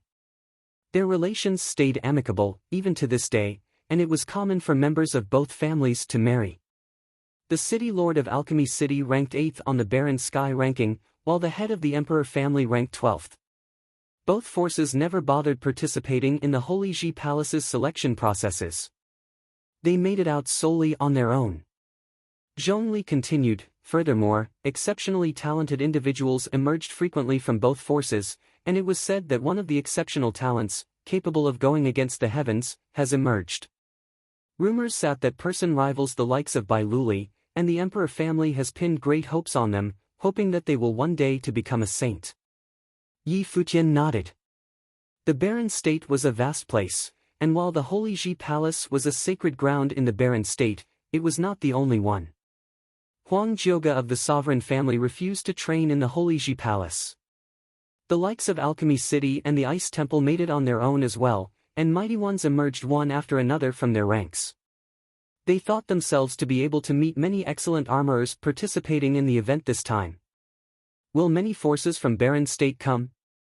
Yi Futian asked. Many will. Zhongli nodded. The armorer competition is a festival for armorers of the noble plane like none other. Some of the best armorers will stay behind in Alchemy City, but there will also be a substantial number of great armorers being bought away by outside forces with hefty prices, becoming their personal armorers. When they become sages one day, those armorers will go on to craft something befitting of their status and power. Understood. Yi Futian nodded. It was only natural that any top forces lacking good armorers wanted to recruit from here. The event will be held in several days. Anywhere else we can go? Yi Futian asked the members of his party. We'll go see if there are any good ritual implements for sale and have a look around since we're already here in Alchemy City, Su Kei said with a smile. Ritual implements were what Alchemy City was most famous for, after all. You have a point. Yi Futian nodded with a smile. He glanced at Hua Jieyu beside him and thought of finding something to give to her as a gift. However, while the stock of spirit stones on his person was indeed substantial, it would still probably be inadequate as it was still the best sage ritual implements they were talking about. But many of the ones around him were known to be incredibly rich. Should I just go all out and leech on them? But wouldn't that be rather inappropriate for someone as principled as I am? Futian thought. There are few renowned spots in Alchemy City. The two most famous ones are the Sky Treasure Tower, established by the City Lord, and the Alchemy Casino. The Sky Treasure Tower houses many top-class ritual implements to be bartered for. The Alchemy Casino also houses much powerful stuff, but the interesting part about the place is that it is still a casino. Every ritual implement can be acquired by betting something of equivalent value, like powerful spells, techniques and methods, other precious ritual implements, and so on. They can be used to trade in gamble fights. Zhongli then added, the casino was the most popular place in the city in every armorer competition. Won't we end up emptying the place if we were to participate? Yi Futian asked, looking rather shocked. Zhongli glanced at Yi Futian without saying a thing. Just what is with this guy? Easy for you to say. The rules of gamble fights are determined by the casino, as they are the house, after all. As such, they almost always end up being the winner. But those who gathered here for the event were all incredibly confident people, Zhongli said with a smile. Yi Futian nodded in acknowledgement. Looks interesting. Yi Futian looked at everyone around him, and some looked interested. The casino it is then. Very well. Zhongli nodded with a smile before taking the entire party there. The Alchemy Casino was located at the center of Alchemy City. It was indeed the most popular place in the city, and it was said to have very powerful backing. The City Lord office and the Emperor family, as well as many clans and forces, were rumored to be the ones backing the place. As such, no one ever dared kicking up a fuss with the casino, as it was no ordinary casino. The Alchemy Casino was incredibly lavish, grand, and magnificent. One step into the place and one was able to tell it exuded the bearing of a royal palace, flocked to by countless people. They kept moving forward and saw many flock to their left side. There were 3 ritual implements placed on a piece of rockery seemingly made of jade, a short sword, armor, and a long whip. All 3 exuded aura of sage ranks. All ritual implements found in the Alchemy Casino are sage ones? Yi Futian asked with a rather shocked expression. Indeed. Zhongli nodded. Noble ritual implements have no appeal to truly mighty ones, and anything of equal value is nothing the casino would bother forking out. As such, everything found here are sage ritual implements. Yi Futian felt rather interested. The sage ritual implements were simply placed where they were without any concern about them being stolen. That fact alone spoke volume about the casino's confidence, and that in turn meant that their backing was very terrifying. Everything found as they moved forward was tremendously precious. They were not even allowed to go near them, as there were matrices to keep them aloft.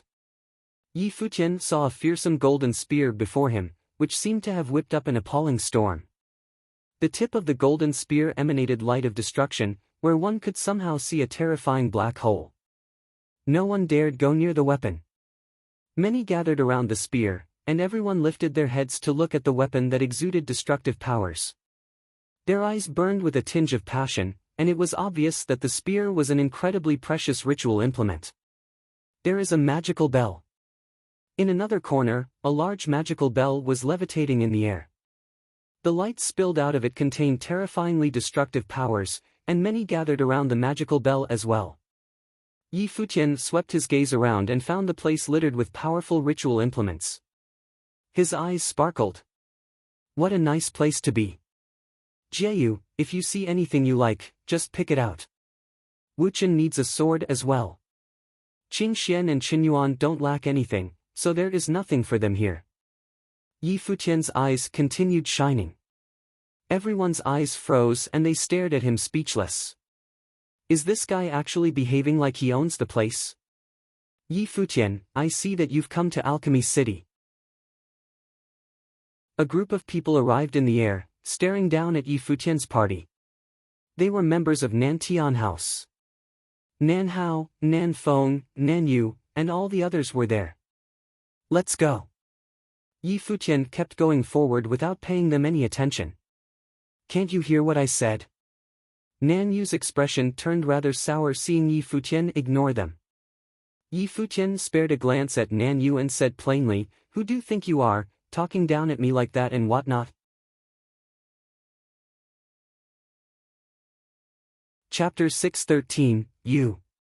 Nan Yu pointed at Yi Futian, his face livid, never expecting to be insulted in front of everyone. He was, after all, still a member of the Nantian house and was of the noble plane. He never thought Yi Futian would have grown even more arrogant and contemptuous. You. Nan Yu pointed at Yi Futian, his face livid, never expecting to be insulted in front of everyone. He was, after all, still a member of the Nantian house and was of the noble plane. He never thought Yi Futian would have grown even more arrogant and contemptuous. Nan Hao and Nan Feng eyed Yi Futian coldly, thinking that the law battle champion had indeed grown increasingly arrogant.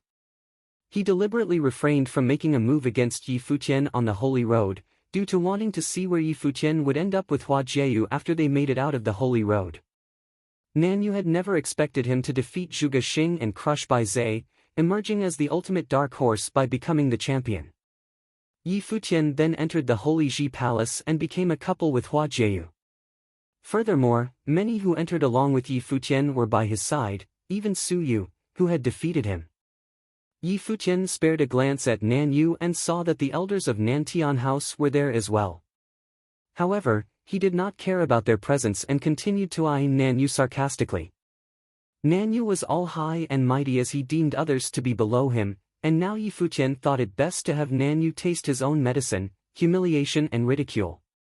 Yi Futian, the law battle champion to enter the Holy Ji Palace 3 years ago. Many turned their eyes to look at them, mainly Yi Futian. They were guessing if the incredibly handsome young man was Yi Futian or not. He was able to beat Bai Zhe and Huang Jiuge 3 years ago, earning his place as the law battle champion. 3 years had passed since, and he should have grown even stronger. Many mighty ones who were browsing ritual implements far away came near them, and Yi Futian expectedly found many familiar faces among those people. There were Bing Yi and Chu Shang from the mortal world, Yan Jiu and his entourage of Sword Saint Villa, and even Xie Ji from the Sacred Fire sect. All of them had participated in the battle to enter the Holy Ji Palace, and many came to the Alchemy Casino that day. The air turned rather peculiar in an instant with their presence. Bing Yi, Xie Ji and Yan Jiu, after all, lost to Yi Futian once. The students of the Holy Ji Palace are here. Many more came and laid eyes on Yi Futian's party. The eyes of the spectators all burned with brimming brilliance, speaking of their extraordinary bearing. The Holy Ji Palace was considered sacred ground in the barren state. While many top forces did not participate in the examination battles of the palace, the students of the Holy Ji Palace proved to be quite an attraction no matter where they went. Yi Futian scanned the crowd and smirked before taking his steps forward again. Everyone around walked with them. The only reason the students of the Holy Ji Palace are here is definitely because of the ritual implements and to get the prizes in the alchemy casino. These students need to do battle. With that said, will we all be getting to see the Holy Ji Palace students fight? Many wondered. Yi Futian kept walking around for a bit before stopping somewhere. Yi Wuchen had his eyes on a short sword floating in the air before him. The weapon felt like a shadow, shimmering in and out of existence and emitting dazzling light. It was a ritual implement capable of containing a life spirit. Yi Wuchen's life spirit was none other than a small silver sword, and it was only natural for him to halt there. I want that sword. How do I go about with the gamble fights? Yi Futian pointed at the sword and said. A group of people came by. They were all in golden attire, and the leader was an elder of immeasurable strength. His eyes turned to look in another corner, seeing a swordsman from the Sword Saint Villa standing right there, exuding terrifying will of sharpness all over. The Sword Saint Villa intended to take the sword as well. If you want to go on with the gamble fight, one of you needs to do battle with the one from the Sword Saint Villa. So, who is up for this? The elder explained with a smile. A battle between the Holy Ji Palace and the Sword Saint Villa would surely bring a crowd. Yi Futian looked at the other party and came to suddenly realize what Zhongli said.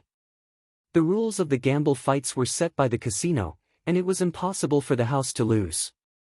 For instance, the battle between them and the Sword Saint Villa. Both sides needed to pledge something of equal value to the sword, which would then be measured by the house. What they both would offer would have to be something the casino would like more, which meant the value of whatever was offered needed to exceed the value of the sword. As such, if they were to reach an agreement with the Sword Saint Villa, the casino would still emerge as the winner, regardless of who won the battle. Furthermore, the battle between the Holy Ji Palace students and the students of the Sword Saint Villa would surely attract attention. Yi Futian cast his gaze at Yan Jiao and smirked. You want to try again? Yan Jiao eyed Yi Futian with eyes as sharp as a sword. While Yan Jiao had improved a lot over the past 3 years, there was no way Yi Futian would have been sitting around doing nothing. Yan Jiao was not sure of his chances of winning. Both disciples of the Tingxua swordsman and the Wuji swordsman were unable to fight previously. How about? The elder opened his mouth with a smile as he eyed on Su Ke and Yan Jiao. Yi Futian glanced at the elder. A cunning old fox indeed. If those two disciples of the great swordsman were to fight here, it would surely cause quite a fuss. I'm fine with anything. Su Ke shrugged. Yan Jiao eyed Su Quebec. He looking for a sure win in gamble fights like these, and there was no certainty he would emerge as victor if he was to be pitted against Su Quebec. How about you pick between me, Su Ke, and Yu Sheng? Yi Futian intervened. He did not bother asking about Yan Jiao's playing level. He resorted to make his own measurements with things. As the heir of Sword Saint Villa, Yan Jiao's results from training for 3 years would be formidable. Yi Wuchen's chances would be slim if he were to fight, as Yi Wuchen's playing was definitely lower than Yan Jiao's. I'll pick Yu Sheng, Yan Jiao said as he pointed his finger at Yu Sheng.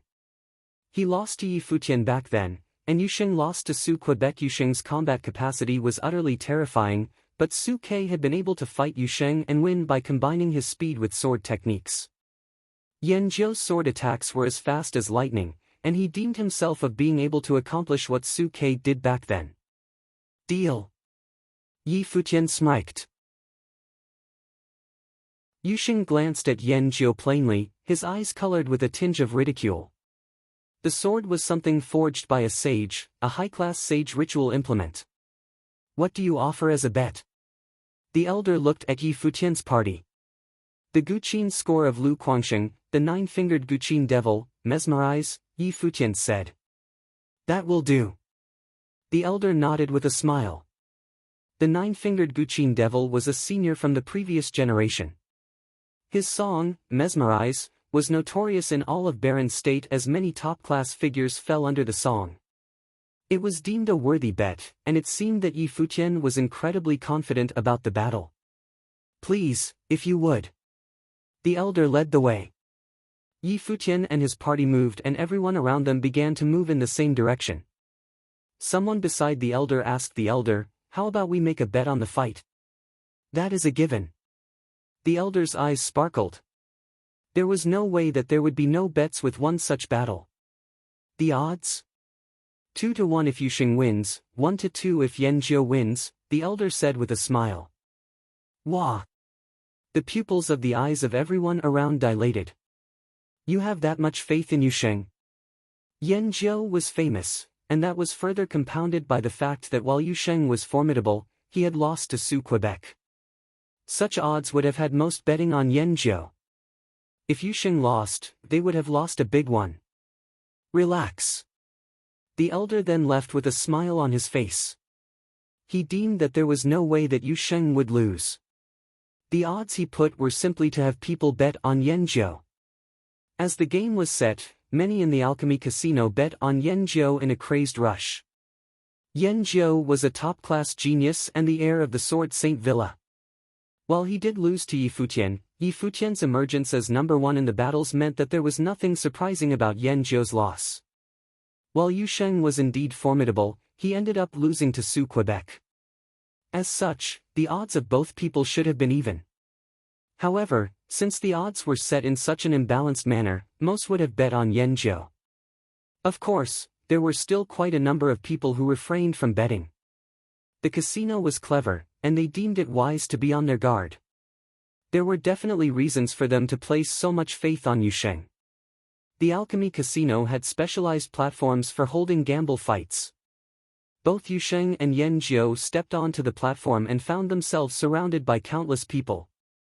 There were many who were unable to personally witness the fight for entry into the Holy Ji Palace, and it was only natural they were now excited to witness Yusheng, who was already studying in the palace, fight Yanjiu. Those scum from the Alchemy Casino. The members of Sword Saint Villa looked livid hearing about the odds. Are they trying to insult the Sword Saint Villa? 1-2 and 2-1, the difference was 4 times. Yanjiu knew of the odds. He stood covered with intense sword aura on the platform, sporting very cold looks. Please, the person hosting the fight said. The sword aura covering Yanjiu burst, covering the entire platform in his sword might. As a superior noble, he was far stronger than he used to be. Incredibly dazzling swords were conjured in the air, and each and every one shone with golden light. Their collective weight seemed comparable to mountains as they floated above Yusheng's head. It was as if they were going to fall on him. Such strength. Many of the spectators were excited. While it was common for sages to fight in the casino, fights between top-class geniuses were rare instead. The fearsome sparkle of swords flashed in Yanjiu's eyes as he pointed his finger. 9 tremendously heavy swords fell straight down at Yusheng. Yusheng looked up. Layers of light burst from his body shortly after, as if piercing through his body. He stomped on the ground and his body rumbled in response. Gloomy and ruinous star acupoints opened, drawing out terrifying power from his body, as if dark golden storms whipped about. Boom! A heavy sword was seen coming for Yusheng. He took the sword with both his hands. Many trembled at the sight as the heavy sword got closer and closer but was surprisingly stopped by Yusheng's hands. He held his ground as the clothes on his body burst from terrifying sword aura. A tremendously stout bronze-colored body was seen, brimming with intense power. Many saw Yusheng simply pick up the sword and fling it away, hitting the other 8 swords falling onto him. Wah! Many witnessed the scene in shock, and those who bet on Yanjiu began to have a bad feeling about things. Rumbling sounds of explosions sounded out as the heavy swords were destroyed one after another. Flashes of swords shot out from Yanjiu's eyes, and beams of dark and light swords zipped through the air. Yusheng's stout body was, however, covered in dark golden demonic armor. The swords tore through his armor, yet his physical body was like armor as well, as it went on to withstand the onslaught from the swords without budging. Yanjiu's swords of light and darkness were tremendously fast and ferocious. While their damage potential was not as strong as the heavy swords, their sharpness was such that they were still capable of cutting down foes with one slash. However, they failed to pierce through Yu Sheng's defenses and physical body. Yan Zhou's eyes continued to glare at Yu Sheng. He did not expect Yu Sheng to have grown so much over the past 3 years.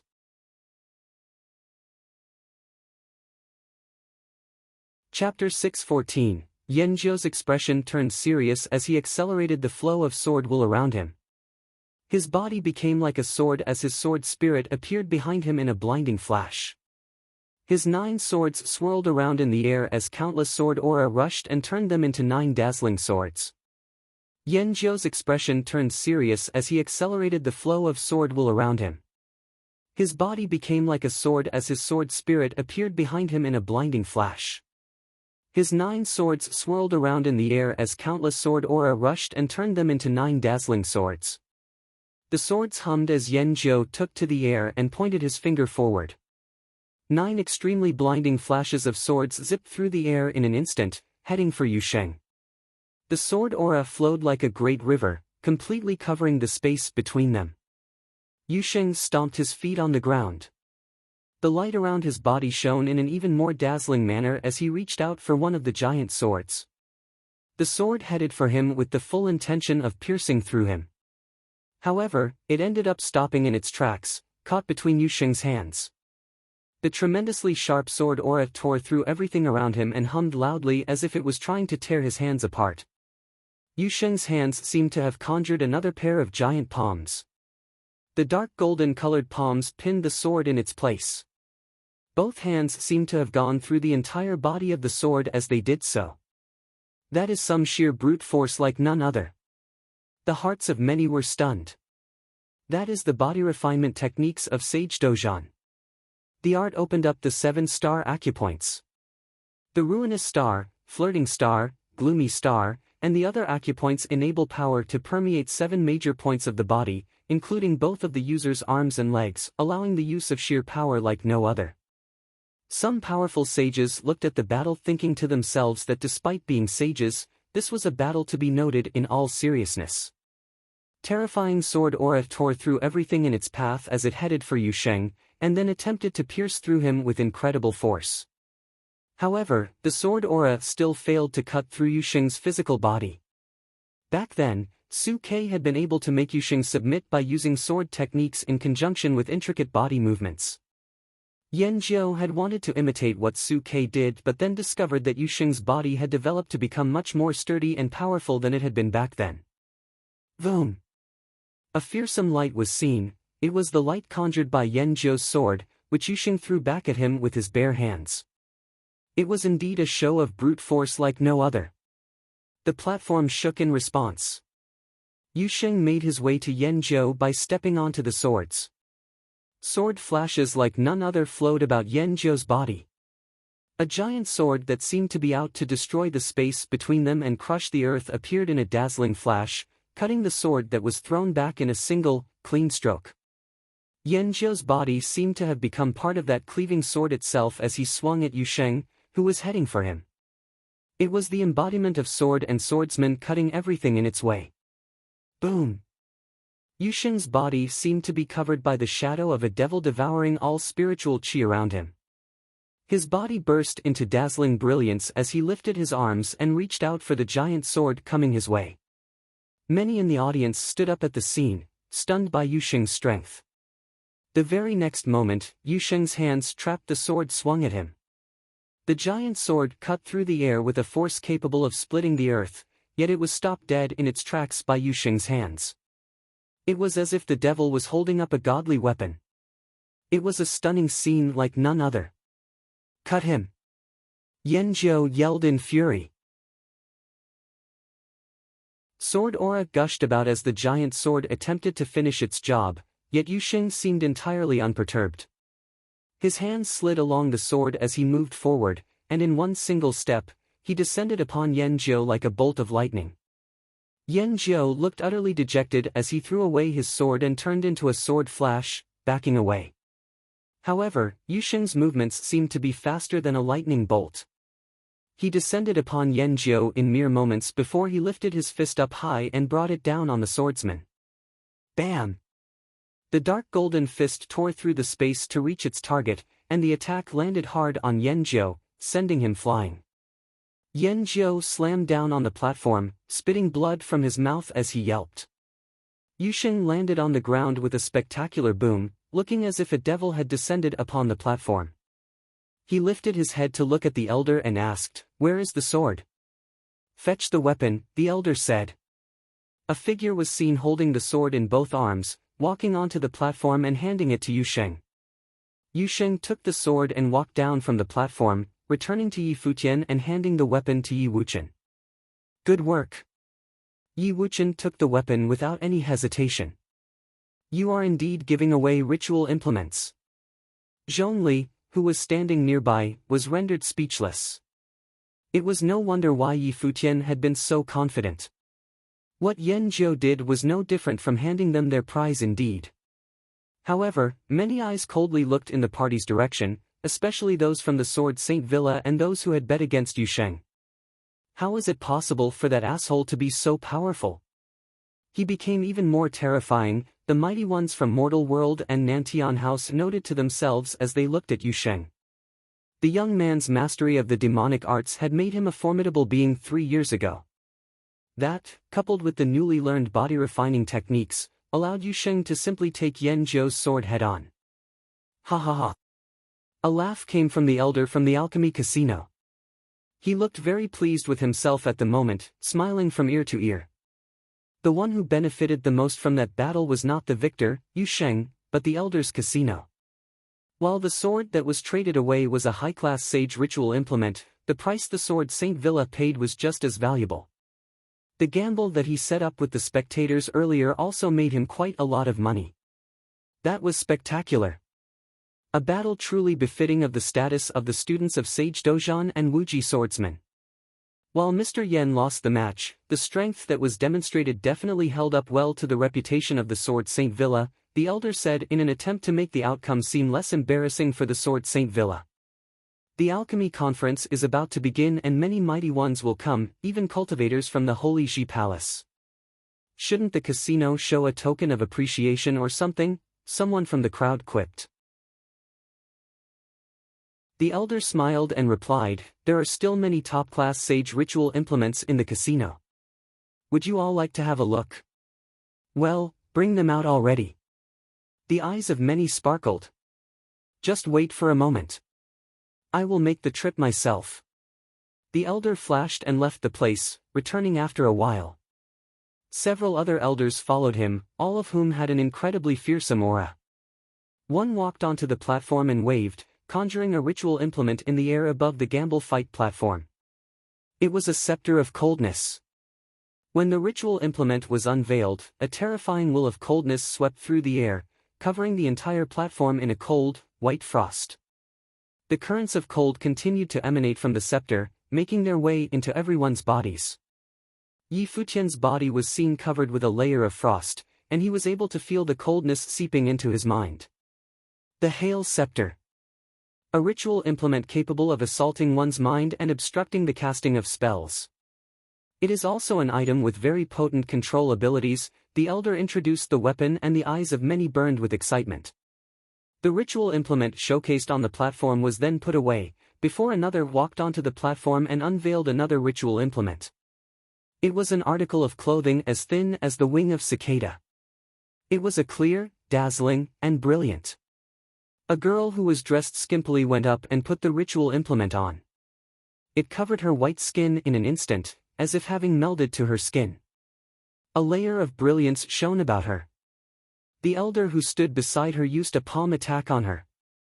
While the girl was sent flying, many were able to see that the ritual implement conjured layers of dazzling light screens, which looked as if the majority of the power of the attack was being absorbed. It is a defensive ritual implement crafted with extremely painstaking effort. It is capable of dispelling most of the force dealt onto it, be it spiritual attacks, spells, or physical attacks. Many looked on with excitement, especially with the girl showcasing it. It was a defensive ritual implement with very high practical value. The third ritual implement was unveiled later, an incredibly dazzling green bead. Threads emanated from the bead as it spun in the air. Its radiation permeated the space, encasing everyone within the vicinity and making them feel as if they were under a very powerful control spell. The only difference was that no one was in control of that spell. The telekinesis pearl.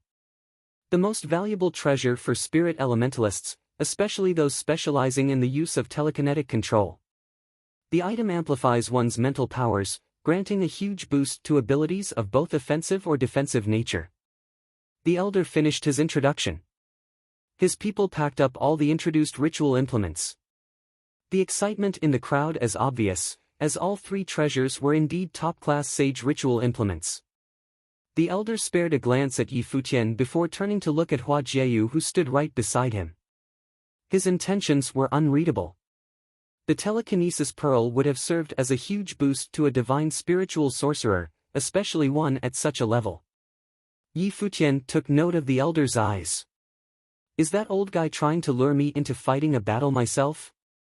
The casino would begin another game. If Yi Futian, a law battle champion 3 years ago, were to fight, the house would then find an opponent who was of great popularity. It was anyone's guess how many would bet on that game. Yi Futian had thought himself able to profit at another's expense when he heard of the alchemy casino. He came to believe himself to be naive, as no casino would have been able to become the largest in Alchemy City if it was run by fools. There are still other treasures that have yet to be unveiled. The three were but a preview, a taste for mighty ones who came from near and far, especially the students of the Holy Ji Palace who have come to Alchemy City. I will make these treasures available tomorrow for gamble fights, and I welcome all to try their hand, the elder smiled and said. That old fox. Many people cursed under their breath. No one had expected the gamble fights for those treasures to be held the next day. It was obvious by then that all that had happened before this was simply a marketing maneuver. It was not hard to imagine what the place would look like when more mighty ones flocked to the casino. The number of competitors would shoot through the roof. All are still welcome to tour the casino today and see if there is anything to your liking. If you see anything you like, you may inquire, the elder elaborated gallantly. Yi Futian spared a glance at the elder, thinking him to be a sly one. In that case, we will come back tomorrow. Yi Futian rose and smiled, before turning around to leave. As anticipated by many, what happened in Alchemy Casino that day spread through all of Alchemy City like wildfire. The interests of many were piqued hearing about the arrival of students from the Holy Ji Palace. Yu Sheng, who had become a student of the palace, went on to crush Yan Zhou in the casino. Many thought the Holy Ji Palace lived up to its reputation as the sacred ground of the barren state, as Yu Sheng's improvement was evidently far greater than Yan Zhou's. So then, just how powerful have Yi Futian and Su Ke gotten? Furthermore, what the casino had just showcased made many people's hearts pump. However, it was also obvious that only those with immense talent and those of top-class forces, or powerful sage-level figures would have had the privilege of participating in such gamble fights. Common people would not be able to offer anything of equal value as bets. The Alchemy Casino clearly targeted the geniuses or figures of the highest levels.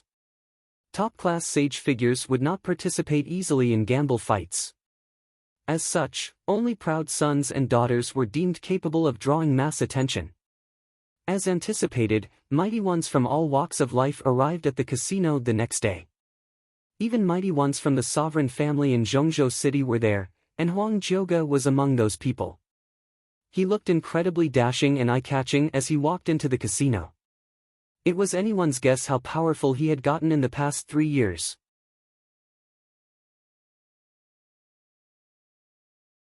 Chapter 6:15. The Alchemy Casino was livelier than before today. Many people were gathered somewhere, looking towards the front. There were 7 top ritual implements there, including the 3 from before. The Alchemy Casino was livelier than before today. Many people were gathered somewhere, looking towards the front. There were 7 top ritual implements there, including the 3 from before. The Alchemy Casino had a good background, so they obviously could bring out ritual implements of this level. But taking 7 out at once was extremely generous. They were preparing to make the biggest trade-off since the alchemy conference. They wanted to use these 7 top ritual implements to trade for treasures of the same level from the big figures of top forces. After all, the alchemy casino didn't lack ritual implements. They maximized their interest through betting on battles in the casino. Yesterday, news had already started spreading and it caused a commotion. Today, many top forces of Alchemy City arrived gradually.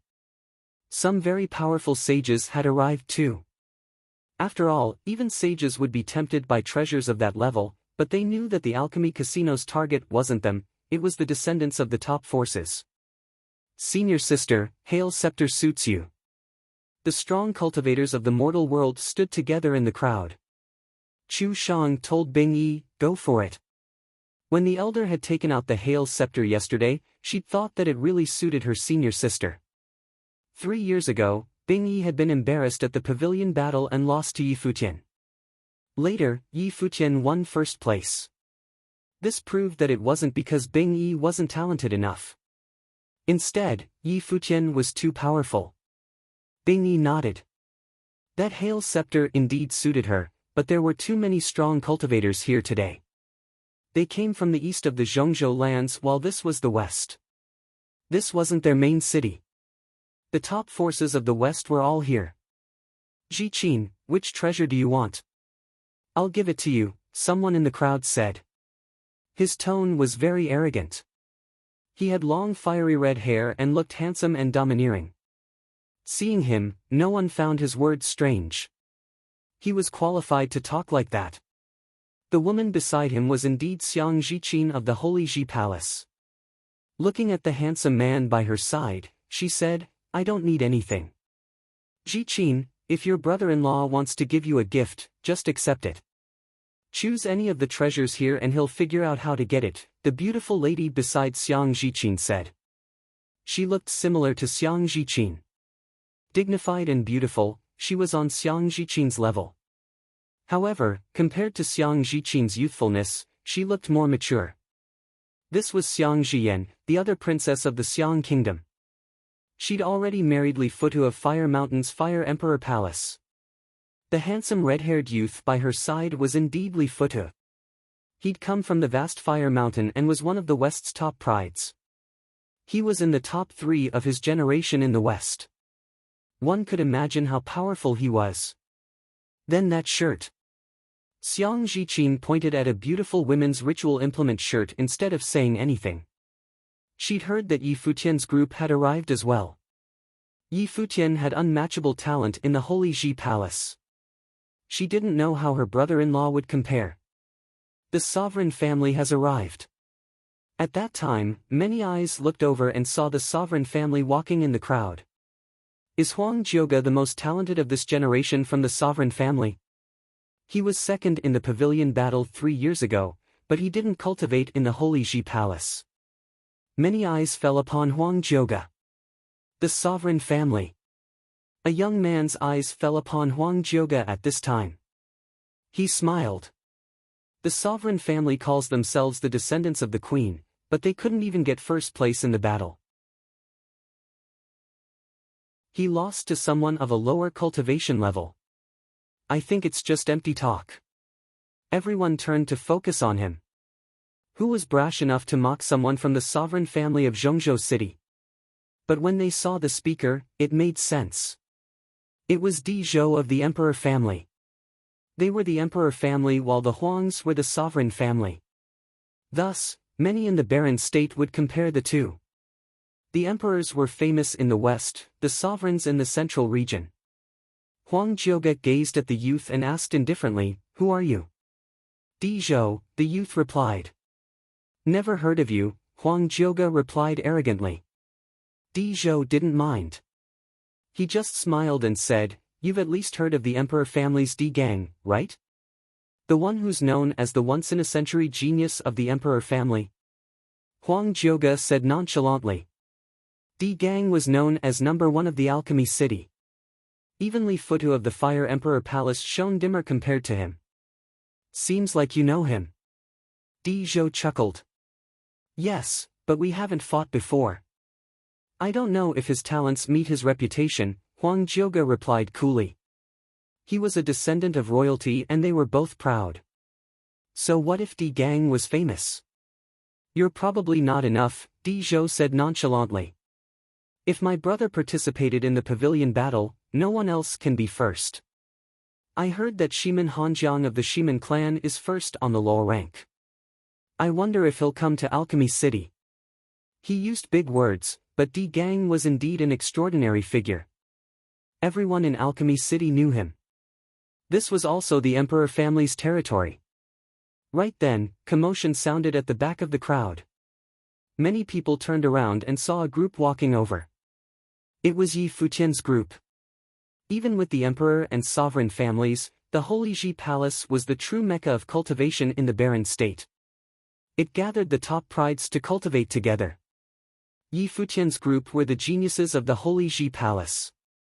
They would obviously be the center of attention. Even Di Zhou and Li Futu couldn't steal their spotlight. Only Di Gang could, if he came. The winner of the battle 3 years ago has come too. Interesting. Many people looked at Huang Jioga. With Yi Futian here, the first and second place of the battle were both here. Yi Futian walked into the crowd and he also saw Huang Jioga. Smiling, Huang Jioga said, "It's been 3 years. How's your cultivation?" "Grade 4 noble," Yi Futian said. "What about you?" "I entered grade 2 not long ago."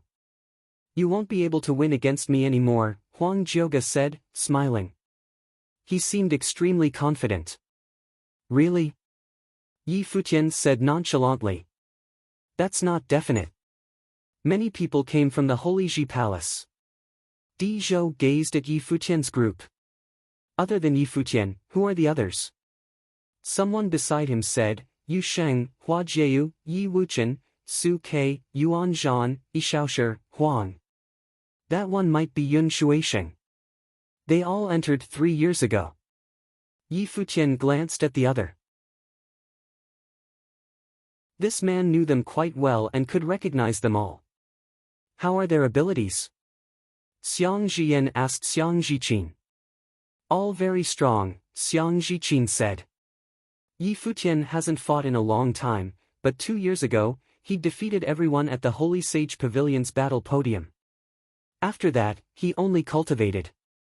He's only a grade 4 noble, but his true fighting abilities might be at the top of grade 2.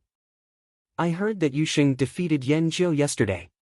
He hasn't fought in 2 years either and he can't be weaker than Yi Futian.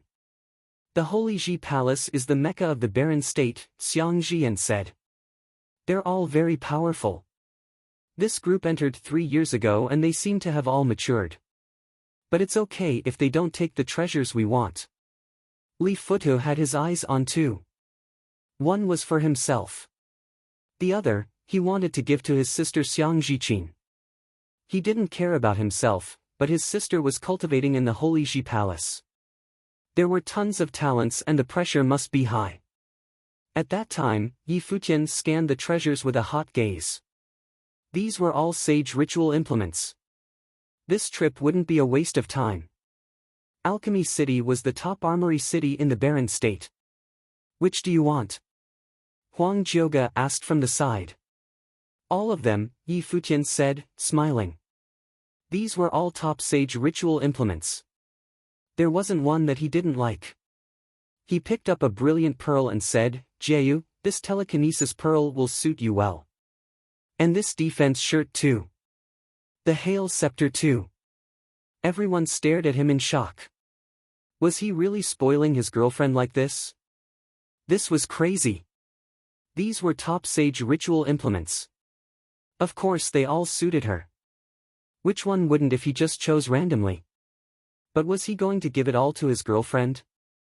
Even the ones from the Holy Ji Palace stared at him, speechless. Was this possible? Hua Jieyu fluttered her lashes. Seeing everyone looking at her, she couldn't help but get shy and kick Yi Futian. This guy.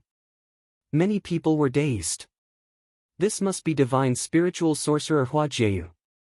She was just as shockingly beautiful as rumored. Beside her, Huang and Yun Shuisheng were all beauties of different styles. There were also the Xiang siblings and the group of girls in the other direction. Today, the alchemy casino was a battle of the prides and a competition of the beauties. And if Yi Futian wanted everything, what did he make of the other prides here? Many top figures were present, such as Li Futu, Di Zhou, and Yu Ming, who was extremely talented in armory. There was also a group of strong cultivators from the west and figures from all over. It was difficult for someone to take even one ritual implement with the current setup of the alchemy casino, let alone take them all. It was basically a fantasy. The telekinesis pearl must be very helpful for those who cultivate spiritual energy.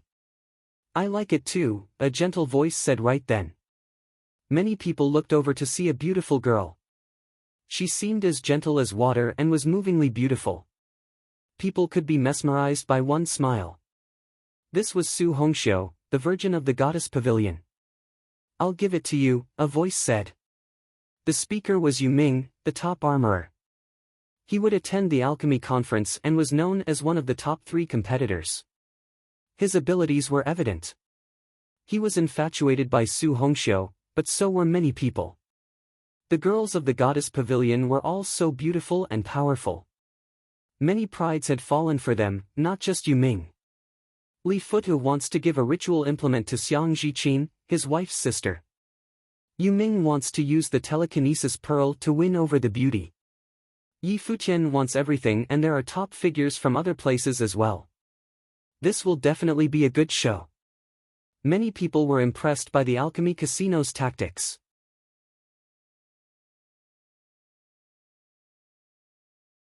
Chapter 6:16, Yi Futian looked around. Other than the top forces that he'd seen before, there were many that he didn't know.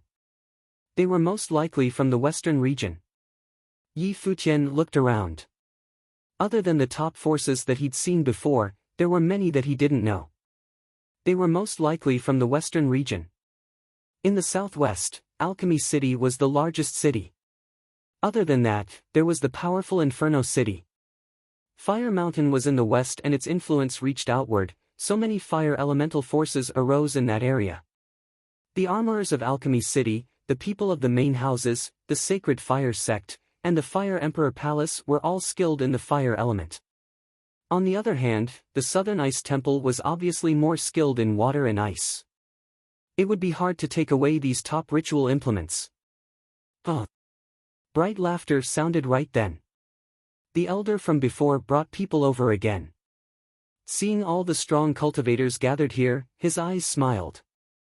Just as he'd predicted, these people would definitely come here to compete if he prepared 7 top sage ritual implements. The people of the top forces were all very confident. They also clashed with each other rarely. Thus, they wouldn't miss a chance like the alchemy conference that gathered them all in Alchemy City. He had to exchange his ritual implements for the treasures of the top forces. Plus, they'd also gathered a lot of information and had judged these people beforehand. Setting up the bet like this, they could earn a lot. You are all top prides. Gathered in my alchemy casino, I am so honored, the elder said with a smile. Yesterday, I already introduced 3 ritual implements. There are 4 more today. This sword is the Ghost Shadow Sword. It's the sword that Ghost Sword used. It's thin as a cicada's wing and slices gold as if it's butter. It contains frightening sword intent. As he spoke, he looked towards Yi Futian's group. Ghost Sword's disciple had entered the Holy Ji Palace and was still there. He didn't believe that they didn't want the sword. Hua Jieyu would definitely try for the telekinesis pearl too. This way, the Holy Ji Palace disciples would have to act. The elder pointed at another ritual implement. This is a sun crown. It contains fire essence from the 3-legged gold raven, the sun god's bird. Feel its power. The sun crown hovered in the air, releasing frightening sunlight. Many fire elemental cultivators would compete for this. The wolf fong bat weighs thousands of pounds and is a martial arts ritual implement. The thorns on it are indestructible. It's used to rip through spells and martial arts defenses. It is extremely mighty. This is a golden tripod. It glows with golden light and can transform into countless golden tripods to destroy everything. It can even shatter someone's spiritual energy and contains double attacks. The elder pointed at a huge golden tripod. The 7 ritual implements were all very powerful. They were top sage ritual implements. Now, I will bring these 7 to the battle platform. Those who want it can come fight for it, the elder said, smiling. Welcome. Everyone's eyes flashed. The 7 ritual implements were brought out at once today. The crowd all walked towards the battle platform. The scene was very impressive. The ghost shadow sword is your master's? Yi Futian asked Zoe Chencho. When I met my master, he was already disabled and didn't have his sword, so I've never seen it. But if the alchemy casino said that, I'm sure it's true. Something flashed past Zoe Chencho's eyes. He had to get his master's sword back. The alchemy casino is the top gambling location of Alchemy City, Zhongli said. It's also the biggest ritual implement trading center. The most important rule here is honesty. They definitely won't lie, they all keep their words. It's the same for us. If we don't give up what we gamble, you won't be able to leave, no matter who you are. Yi Futian nodded. We must get the ghost shadow sword. The golden tripod suits Zhongli, as well as the sun crown. As for the wolf fang bat, Yuan Zhan should be able to use it. Everyone looked at Yi Futian with strange faces. These were all top sage ritual implements and they were a big group. Each one would suit at least someone. Do you really want them all? Su Ke stared strangely at Yi Futian. If we don't take it, others will. Let's not waste, Yi Futian said to Su Quebec, that makes sense. Su Ke nodded. But Yusheng defeated Yan Jiu yesterday, Zhongli said. The alchemy casino probably has a different judgment of our abilities now. They won't let us win so easily anymore. Our opponents won't be weak. Since they lured us here, they clearly hope we'll place bets and fight, Yi Futian said. They won't make things too hard for us. After all, if it's the same as yesterday, the alchemy casino will choose the talented opponents of top forces who are the same as us. This way, no matter who wins, they'll just trade a ritual implement for a treasure. As for the strengths of the two sides, they only worry about the bets. Zhongli and the others nodded. It was true. The 7 ritual implements hovered above the battle platform. They were very attractive. The elder looked to the crowd and said, the alchemy conference is about to start. It's rare for the top forces of the Baron State to be gathered here. Today, the alchemy casino brought out 7 ritual implements for everyone to bet and fight for.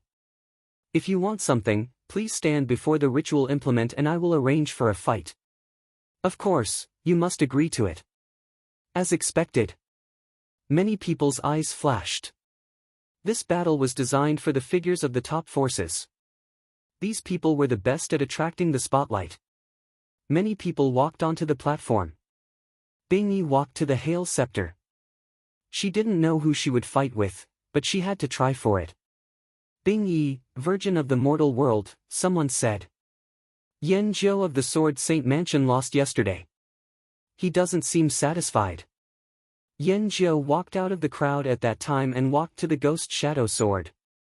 Xia Ji of the Sacred Fire Sect. Another person walked out. It was Xia Ji going to the Sun Crown. Li Futu of the Fire Emperor Palace and his wife walked out together. One went to the Sun Crown while the other went to the beautiful armor shirt. Clearly, the couple wanted 2 ritual implements. Su Hongxiu of the Goddess Pavilion went to the Telekinesis Pearl. Yu Ming also went there, saying, Hongxiu, I'll help you get it. Thank you, Mr. Yu. Su Hongxiu's voice was extremely gentle. One could drown in it. What about the Holy Ji Palace? The elder said, looking at Yi Futian's group. Today's setup was to make the talents of the Holy Ji Palace participate. They couldn't be missing. Even Li Futi had walked out. We want all 7 of the ritual implements, Yi Futian said. The elder froze and then smiled. This was the best. Such a big appetite. Di Zhou scanned Yi Futian. The emperor family had stocks in the alchemy casino, but this Yi Futian wanted all 7 ritual implements. Could he really take it all? In that case, I'll have to arrange the battles with much consideration, the elder said, smiling. No need to make it so troublesome, Yi Futian. Since we want all the ritual implements, we'll definitely give treasures of the same level.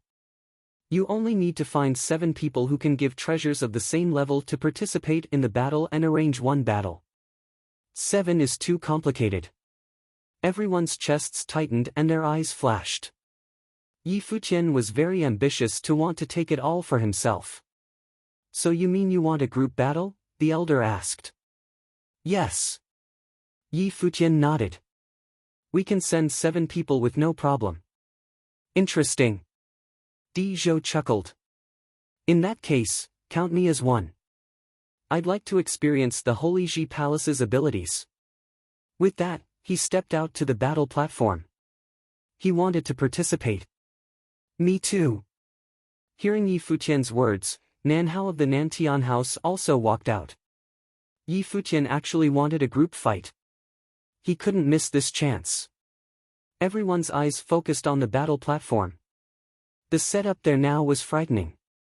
Li Futu and his wife, Yu Ming, Xie Ji, Yan Zhou, Nanhao, Di Zhou, Su Hongxiu, and Bing Yi were 9 powerful cultivators. The elder gazed at them and said, there are only 7 ritual implements. If you all wish to participate, please choose the ritual implement you want.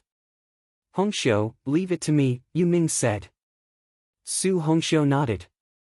Then I'll have to trouble you, Mr. Yu. With that, she stepped off. Then Nanhao went to the golden tripod. Di Zhou walked to the wolf fang bat that no one else chose. There was still one extra person. Both Li Futu and Xie Ji wanted the sun crown. Xie Ji, don't compete with me. You can't win, Li Futu said emotionlessly. Xie Ji's eyes hardened. He truly wasn't Li Futu's opponent. Fine, I won't compete for the ritual implement, but I still want to be part of the fun. I'll participate in this battle for another ritual implement. Are there any? Xie Ji asked the elder. Of course. Then you'll gamble for another top ritual implement. If you win, you can choose anyone you wish. If you lose, you'll have to give up a top-level sage ritual implement, the elder said. How is this oral vow? Good. Xie Ji nodded. The conditions are the same for everyone else. Agreed? The elder looked to Yi Futian again. Agreed. Yi Futian nodded. In that case, what will you all gamble for this battle? The elder asked. The soul Guqin of the 9-fingered Guqin devil, musical piece Mesmerize, my polearm of divine destruction, the sun scripture and the shadow scripture, Yi Futian said. Anything else? The elder asked, smiling. The sword ghost's techniques, Zui Qianqiu said. He wanted the ghost shadow sword this time, so he had to bet something as well. The phoenix pill that my master created, Phoenix said. The elder's eyes flashed. The undying old man's phoenix pill was extremely valuable. Is that enough? Yi Futian asked. Yes, enough. The elder smiled. He was very satisfied with these wagers. Then he looked to the people on the battle podium. They all reported their wagers, making the elder's smile grow brighter. The surrounding people were all shocked. They'd all invested fortunes. Finally, both sides of the battle must agree. The elder looked back to Yi Futian's group.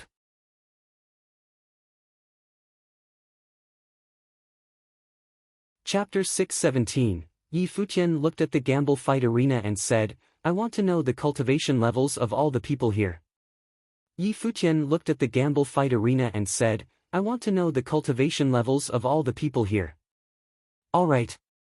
The elder commanded them, you all, say your cultivation levels.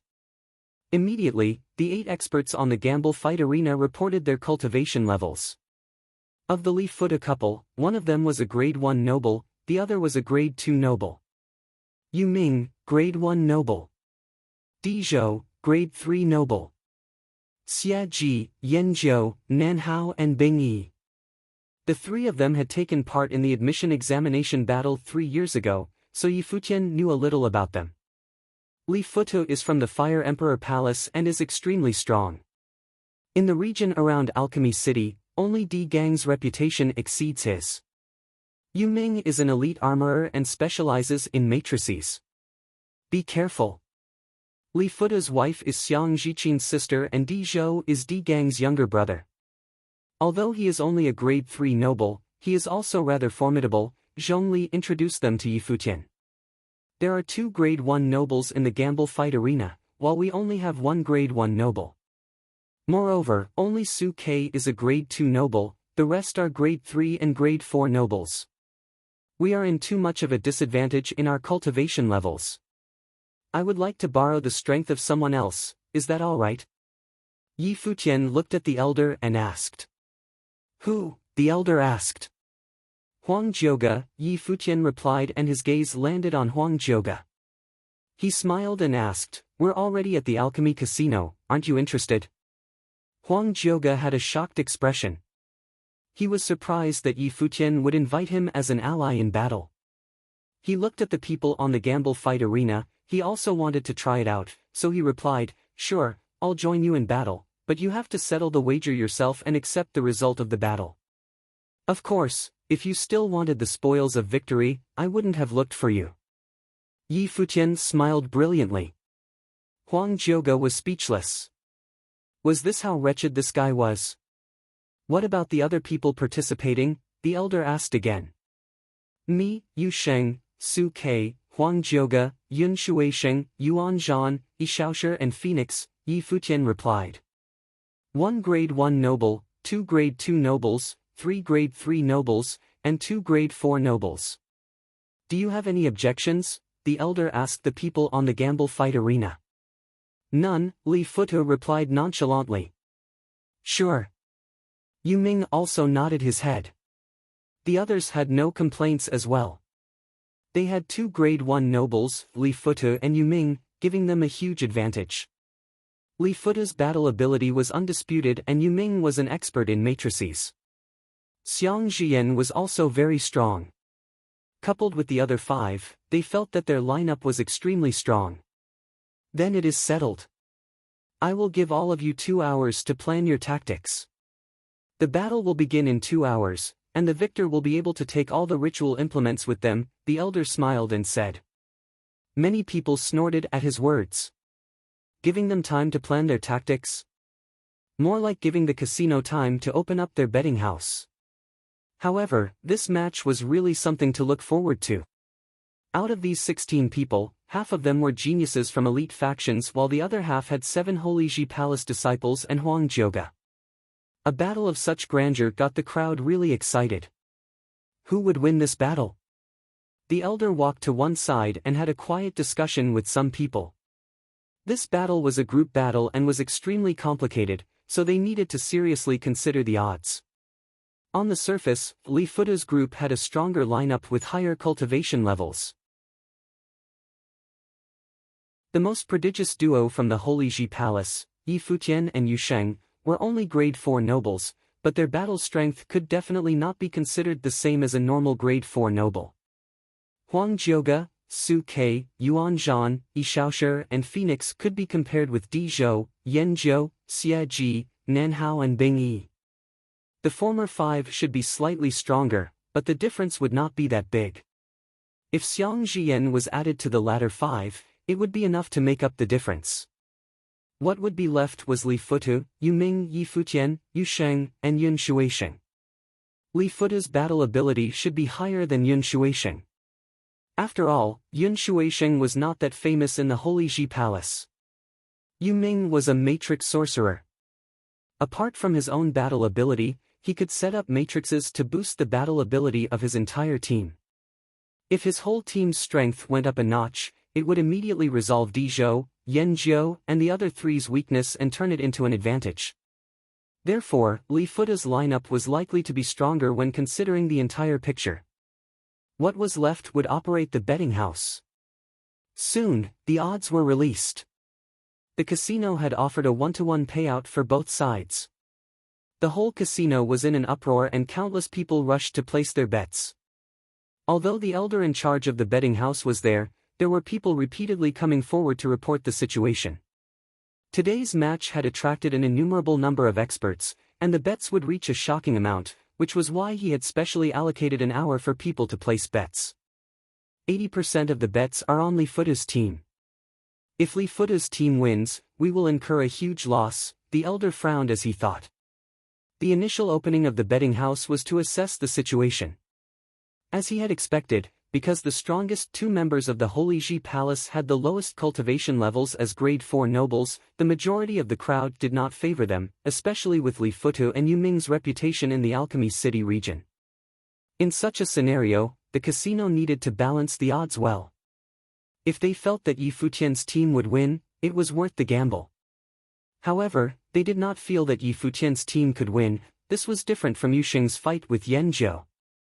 Adjust the odds, the elder said decisively. Soon, the news had spread that the odds had been adjusted. Li Futian's side had their odds adjusted to 2-1, while Yi Futian's side was 1-2. Evidently the odds favored Li Futian's side heavily. These bastards, those who did not manage to place their bets in time, cursed.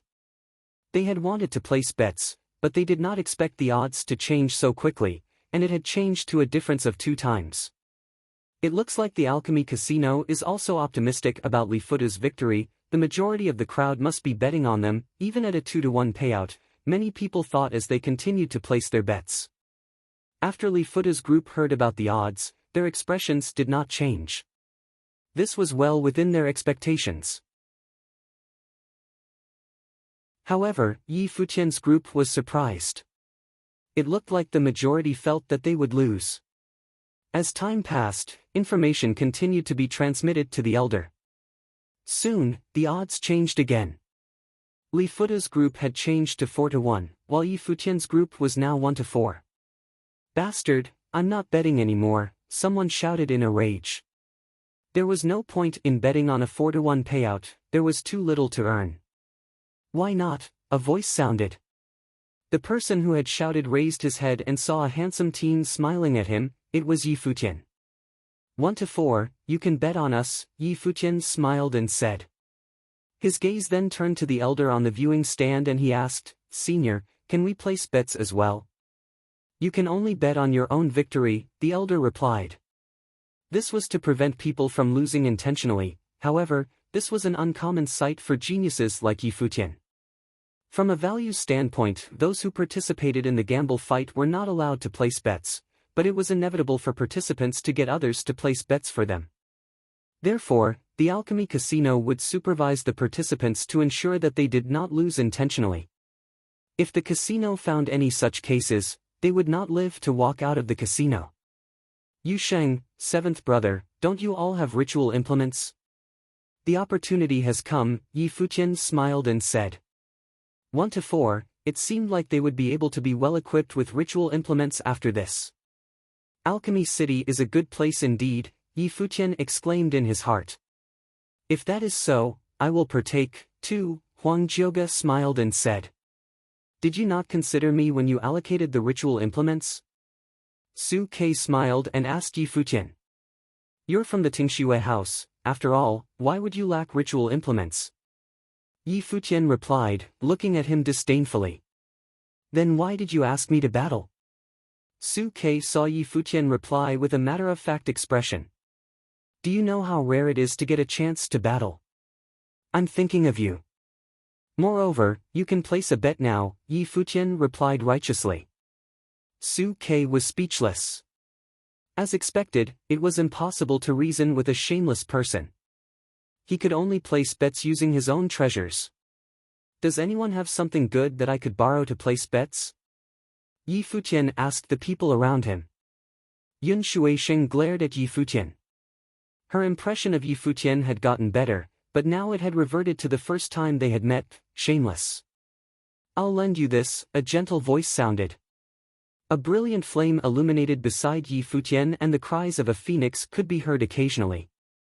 A horrifying aura was released and countless gazes looked towards Phoenix. At that moment, Phoenix was covered in an exceedingly beautiful phoenix feather dress that perfectly fit her body. It got further from her body bit by bit and eventually flew into a storage ring which Phoenix then passed to Yi Futian. "Little sister," Yun Shuixing shouted, "aren't you scared that he'll lose your treasure? Isn't it just 1-4? If I lose, I'll pay for it. If I win, I want a portion of the winnings." Phoenix smiled gently and said, "Thanks." Yi Futian nodded, then turned to the elder and asked, "How much is this ritual implement worth?" "You can pick 4 ritual implements from the alchemy casino," the elder replied. "Okay." Yi Futian nodded his head. The alchemy casino had a gargantuan organization behind them and its wealth was beyond imagination. Alchemy City was definitely the richest place in the barren state. The surrounding people were all watching, and as they saw Yi Futian confidently betting all his treasures, many people started to waver. "Let's just gamble that they can win," many people thought this as they continued to place their bets. 2 hours passed by quickly and the elder nodded after hearing the final report. After the 2 rounds of changing the odds, the situation had been reversed. With the bets that the casino had taken in now, if Li Futa's team won, the alchemy casino would earn a huge sum, but if Yi Futian's team won, the casino would incur a huge loss.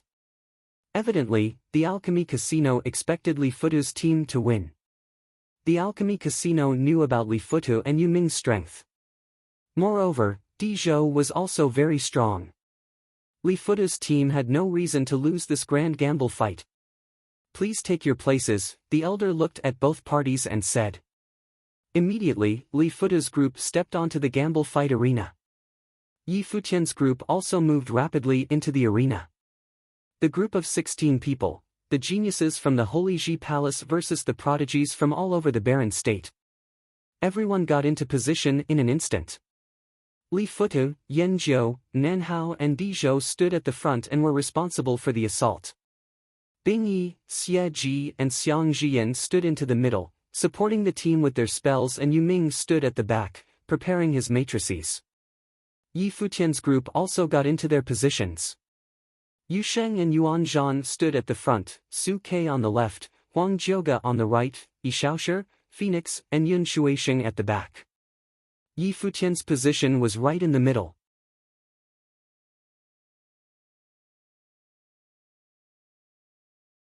Chapter 6:18. In the battle arena, the 16 experts took their places. The alchemy casino had sage plane experts creating defenses around the area. Although the arena was huge, battles of such scale would often cause huge damage to surrounding areas. Even if both parties controlled their attacks, it would still reach their surroundings, so it was natural to set up barriers. In the battle arena, the 16 experts took their places. The alchemy casino had sage plane experts creating defenses around the area. Although the arena was huge, battles of such scale would often cause huge damage to surrounding areas. Even if both parties controlled their attacks, it would still reach their surroundings, so it was natural to set up barriers. The geniuses of the Holy Ji Palace versus the elites of the barren state. Who would be the victor of this battle? Countless people held their breaths and stared at the battle arena. This battle would definitely cause a commotion in Alchemy City. It was extremely rare for a battle of such a scale to take place before the Alchemy Conference. Li Futa's reputation was renowned in the region. Di Zhou was the younger brother of Di Gang.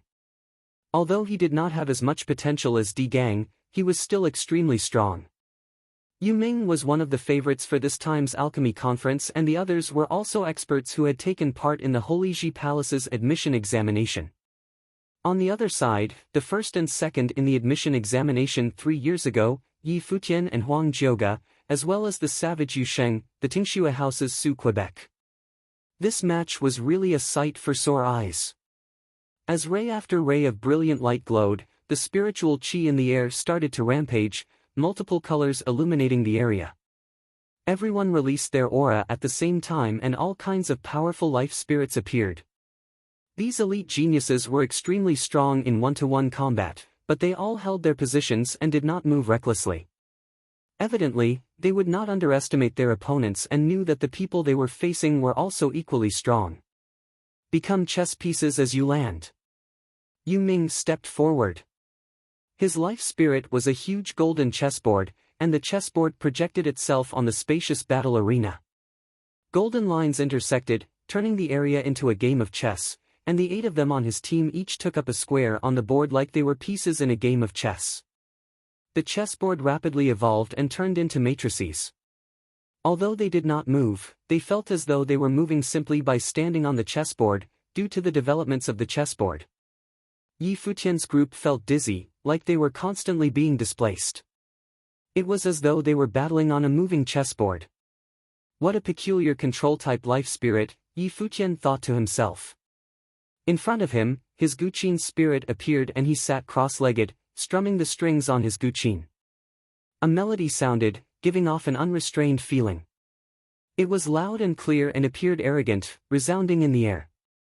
Every melody appeared to have a unique power of its own, causing others to be drunk in the melody, and their spiritual energy appeared to be affected as it moved to the music. This matrix can change one's direction, causing our perception to be affected. I'll control this battle, Yi Futian said, continuing to play his melody. His team felt as though the melody caused them to integrate as one as all of them were in the imagery created by the Guqin melody. The feeling was indescribable, yet felt especially apparent, like they were no longer individuals, but an entity with Yi Futian as the core. He actually has that kind of ability. Huang Jiuge was surprised. Was this the charm of a musical sorcerer? As he thought that, he no longer resisted the intrusion of the melody but assimilated into the imagery. He naturally trusted the strength of someone who had defeated him once. To doubt Yi Futian's strength was to doubt himself. As for those who followed Yi Futian from the Holy Ji Palace, they were also the same. The melody was thundering and had a haughty undertone, with the courage to take on the world. Huang Jiuge and the rest felt their spiritual energy becoming stronger, as though they had been stimulated by the melody. The blood in their body was boiling and their aura became even more robust, even their perception was becoming sharper. What an arrogant piece, what is that piece? Sage Plain figure stared at Yi Futian and asked. The Holy Ji Palace has a Guqin Valley, which was where the 9-fingered Guqin demon Lu Guangxing stayed when he was alive. Yi Futian had once wagered the Guqin demon's Guqin and Guqin piece, so this means that he had received Lu Guangxing's inheritance. If I didn't guess wrongly, that Guqin piece should be the Hai Song. There was a Sage Plain figure who was extremely well-learned and managed to guess the name of the piece. Hai Song, the rumored Guqin piece that can allow people to share their spiritual will and spiritual energy to strengthen all of their abilities, the first Sage Plain expert asked. That's right. Under the Guqin melody, the 8 of them have become one, was the reply he received, causing many people to have glints in their eyes. If that was so, was Yi Futian using his Guqin to repel Yu Ming's chess matrix? Li Futu and his team could also feel that the accumulation of might had ended. They started to launch their attacks. Bing Yi's ice spell descended upon the other team, a frigid aura enveloping them, turning into an ice dimension. It attempted to drag the other team into an illusion of a world filled with ice. As the Guqin melody sounded, Phoenix could feel Yi Futian's intentions through the melody. She made her move, and with a crisp sound, a shadow of a brilliant divine phoenix appeared, blocking out the sun. The shadow formed a veil around the 8 of them and kept the frost out. Following that, Xia Ji's destructive flame lotus assailed them along with Xiang Jian's thunderbolt spell. The 2 spells rushed towards them, striking the protective veil wildly, shattering it. The thunderbolt and flame lotus reached them at the same time, but at that moment, Yun Shuixing shut her eyes and a frigid will engulfed the area, causing the area to freeze and the flame lotus to turn into an ice lotus. The thunderbolt spell was also greatly weakened. The edgeless great sword. Yan Jiu bellowed as 9 blades crashed down towards them. At the same time, numerous blinding spears shot out from behind Nanhao. Behind Dizhou, a golden space appeared and many terrifying tripods appeared, striking towards Yi Futian's team. Li Futu raised his hand and made a huge palm print appear. The flaming red palm print melted everything in existence, crushing down on Yi Futian's team and attempting to destroy them. Yi Futian continued to play his Guqin piece, but it was like his team could understand what he was thinking. Yi Shaoshi flew into the air and his Emperor's Vine rapidly sent vines forward while Su Ke wielded his sword and slashed forward, using offense as a defensive measure. Yusheng let out a roar and his body wildly absorbed spiritual qi, creating dark golden devil halberds that pierced forward. Yuan Zhan also used a terrifying rod technique while Huang Jioge struck out with his fist, which crunched through the air like a battle chariot. In an instant, the two forces collided and an exceedingly horrifying destructive current swept past, causing the air to look like an explosion had occurred. The chessboard matrix under both teams' legs glowed even brighter. Next, Huang Jioge and the rest could feel their bodies changing positions, like the ground below them was moving. Not only that, but there was also a dreadful force that was constricting them, causing them to feel especially heavy. "Attack," Yu Ming said. The matrix had shown its might. As he finished, Li Futa's team launched an attack again. Yi Futian's Guqin melody acted like strands of wire, connecting the 8 people on his team, causing them to gather near him. The 7 of them did not attack this time, but set up defenses in the area around them, allowing the enemy's attacks to land. "Open a path," Yi Futian said as he played the Guqin. As his voice landed, Huang Jioge's Renhuangbao life spirit emerged, and 9 arrows shot forth with blazing light, as though they had Yi Futian's spell enhancement on them. They flew with the wind, tearing through the air like 9 bolts of lightning. Li Futu raised his arm and caught 2 of the arrows. Yan Jiao slashed out with a stroke of his sword, Nan Hao pierced forward with his spear and blocked the remaining arrows. However, at that moment, Su Ke's body rushed towards them like the wind at breakneck speed. At the same time, Yusheng and Yuan Zhan also stepped forward, causing the earth to quake. They actually initiated the clash. The experts in the crowd were stunned. Both parties originally occupied one side each, but now Yi Futian's side was not content with simply defending, and initiated a clash, daringly breaking the deadlock. "Matrix change," Yu Ming said. In an instant, a gold veil surrounded the people on his team. "Rise," Yi Futian said. As his voice landed, his body flew into the air. In front of him, Su Ke, Yusheng, and Yuan Zhan stepped into the air above the other party. Huang Jioge, Phoenix, and the rest also leaped into the air and they promptly reached the area above the other team in the same formation. Li Futu raised his head and looked above him. He stretched out both hands, each with a formidable flame force. On his right hand, there was a golden flame with a dreadful destructive ability. On his left hand, there was a black flame that was rapidly devouring the spiritual qi in the air around him. A huge pair of flame wings appeared behind him, it was a pair of brilliant spiritual vermilion bird wings. His crimson red hair swayed and his body floated in the air. It was as though his extreme destructive force could erupt at any time. The other people also prepared themselves. Once the defenses were breached, they would attack vigorously. In the air, Huang Jioge held the Renhuang sword and slashed downwards. Su Ke's blade then sliced through, following the path that he had made. In an instant, a crack appeared in the veil, then blasted open the next second. Hum! A figure flew upwards, then towards Yi Futian at lightning speed. That lone individual rushed towards them with no fear. This arrogant feat could only have been made possible by Li Futu. Behind Yi Futian, a figure stepped forward and the area was immediately covered in frost. The surrounding people felt as though time had stopped still. The flow of air, blood and the burning flames all seemed to have slowed down in that instant.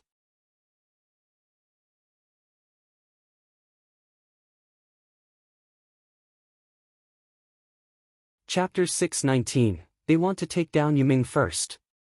The crowd saw the actions of Yi Futian's team and immediately understood what they wanted to do. Yiming used the chessboard as a matrix and would affect their battle. As long as they took down Yiming, the rest of Li Futu's team would be split up and unable to act as a whole. They want to take down Yiming first. The crowd saw the actions of Yi Futian's team and immediately understood what they wanted to do. Yiming used the chessboard as a matrix and would affect their battle.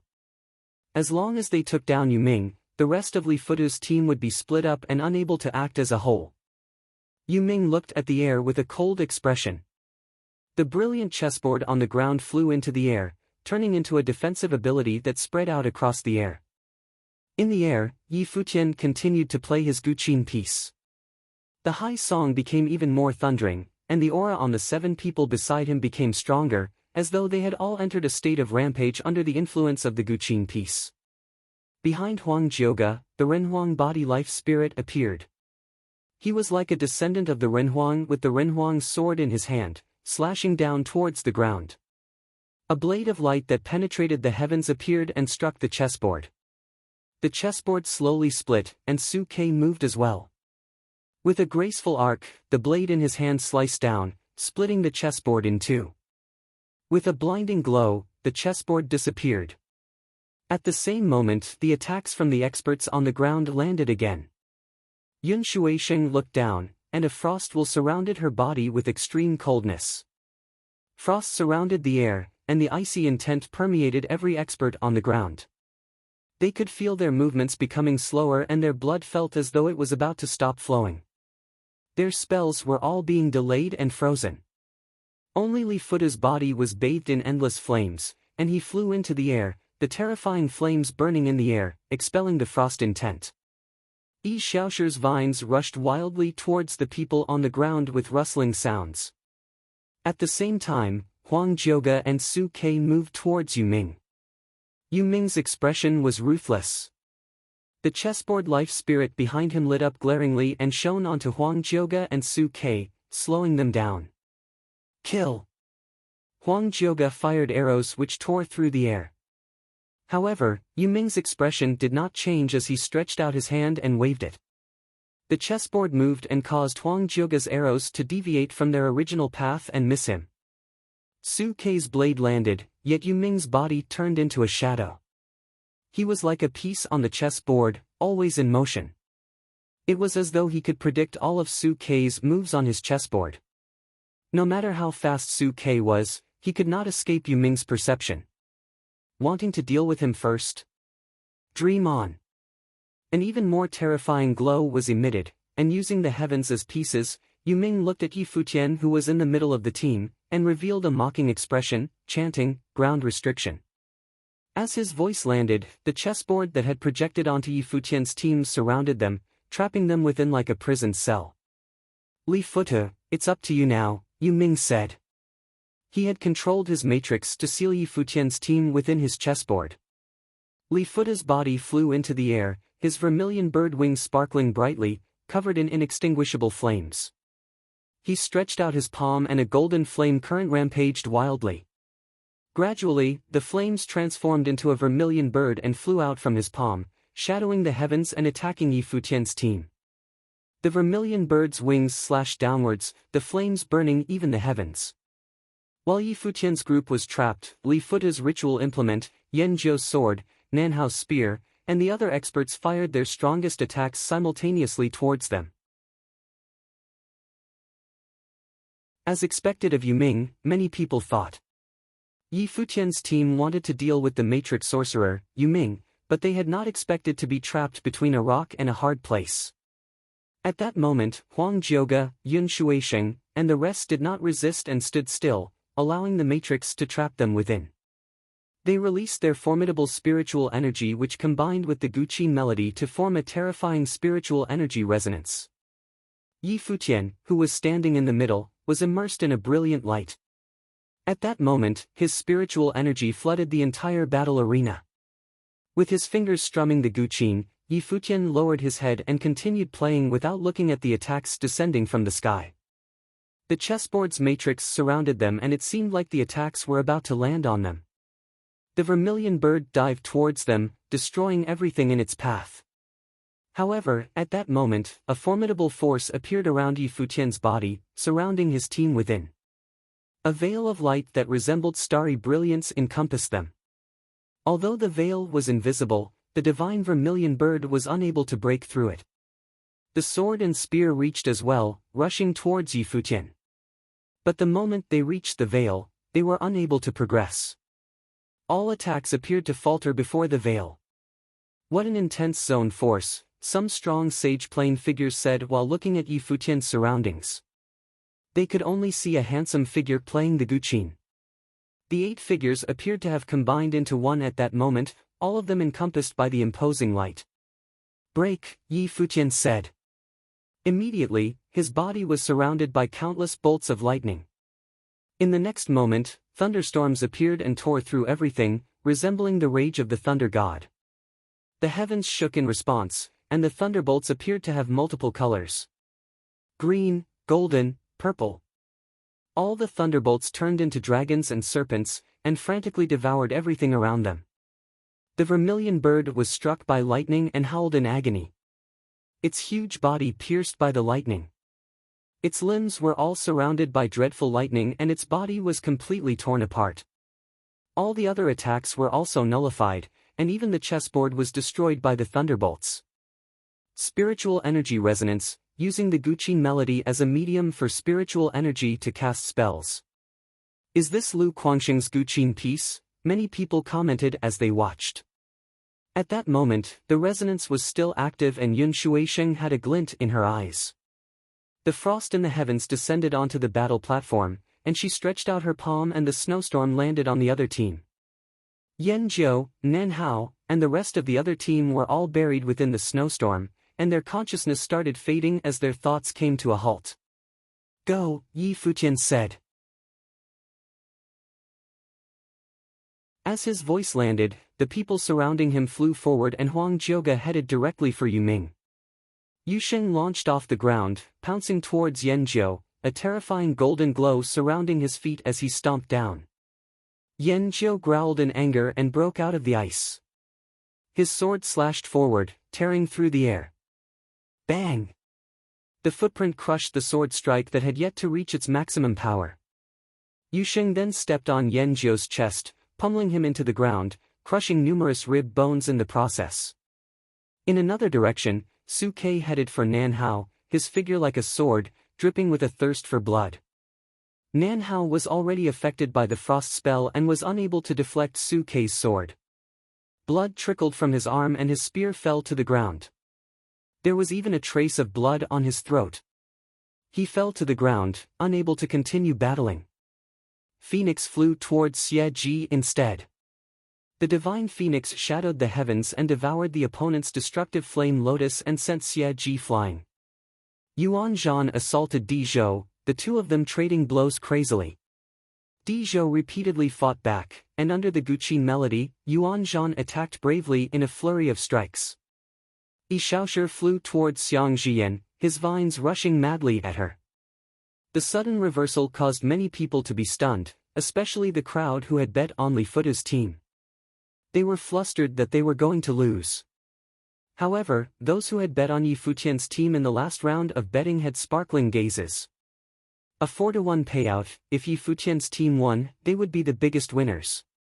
Bing Yi looked at the battle arena, saw that her team had been dominated, and was at a loss. She fired her spells and flew forward, but saw Yu Sheng, who had just dealt with Yan Jiu, walking towards her like a demon. Total annihilation. Li Futu also had a grim expression when he saw the situation in the arena. He released his life spirit, a vermilion bird spirit and an immensely huge flame figure. The golden flame figure looked like a god. Following that, a golden flame armor appeared on Li Futa's body, making him look as though he had been possessed by a god. His body contained a huge amount of destructive force. Bam! He stepped forward, his body flying into the air, heading in his wife's direction. When Yi Shaoshi's Emperor's vine engulfed them, Li Futu stretched out his palm, golden flames spewing from it, burning the vines to ashes. Li Futa's eyes turned golden, and the giant vermilion bird behind him swayed, causing the flames to burn even brighter. The vines were all incinerated, and Li Futa's body flew towards Yi Shaoshi like a ray of light. Retreat! Yi Shaoshi heard a voice in his head and he backed off immediately. Li Futu continued to charge forward, even when he saw Su Ke's sword slashing towards him. He grabbed the sword with his bare hands.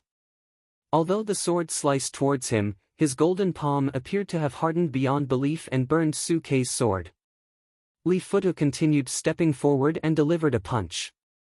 Su Kei's body turned into a flash of lightning and retreated. Li Futu's offensive ability was terrifying after he flared up. Countless gazes stared at Li Futu. Could the Fire Emperor Palace's elite genius reverse the situation with his own ability? An imposing frost current descended and prevented Li Futu from continuing forward. Yun Shuisheng landed in front of him, covered in a frost armor. Her slender arm stretched forward, colliding with Li Futu's seemingly godly flame arm. When their palms clashed, the image that most people expected did not appear. Yun Shuisheng was not burnt. Although her body was weak, she stood firmly without moving an inch. Around the two of them, a terrifying storm brewed. A storm of ice and fire, each trying to erode the other. The storm continued to expand in the air, the flames burning through space and the snow permeating the skies. The crowd could see the flames invading Yun Shuisheng's arm.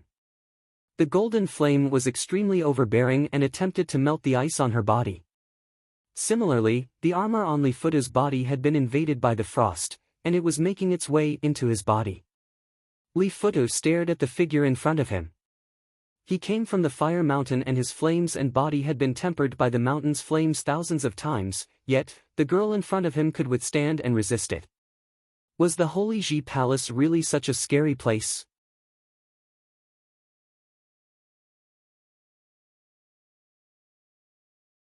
Chapter 620, The flames on Li Futu's body exploded outwards, and a dazzling vermilion bird rose into the sky, bathed in golden divine flames. As it flapped its wings, the golden flames shot towards Yi Shaoshi, who was battling Xiang Jian. This forced Yi Shaoshi to retreat continuously in order to avoid the flames.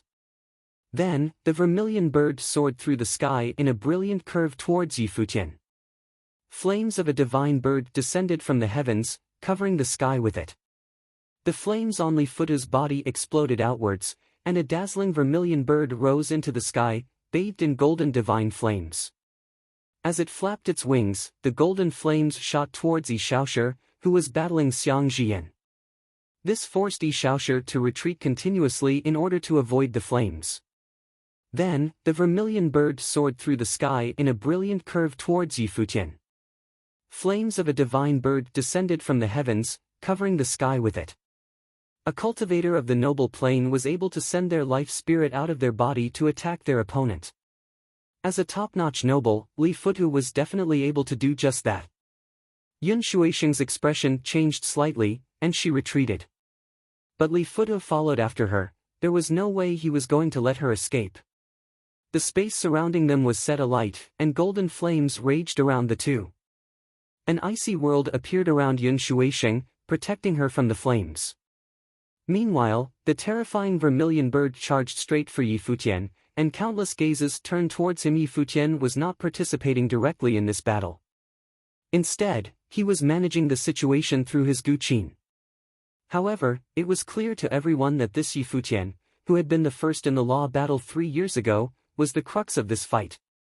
The Guqin music increased the offensive power of everyone's attacks and allowed their spiritual wills to resonate, making everyone stronger in general.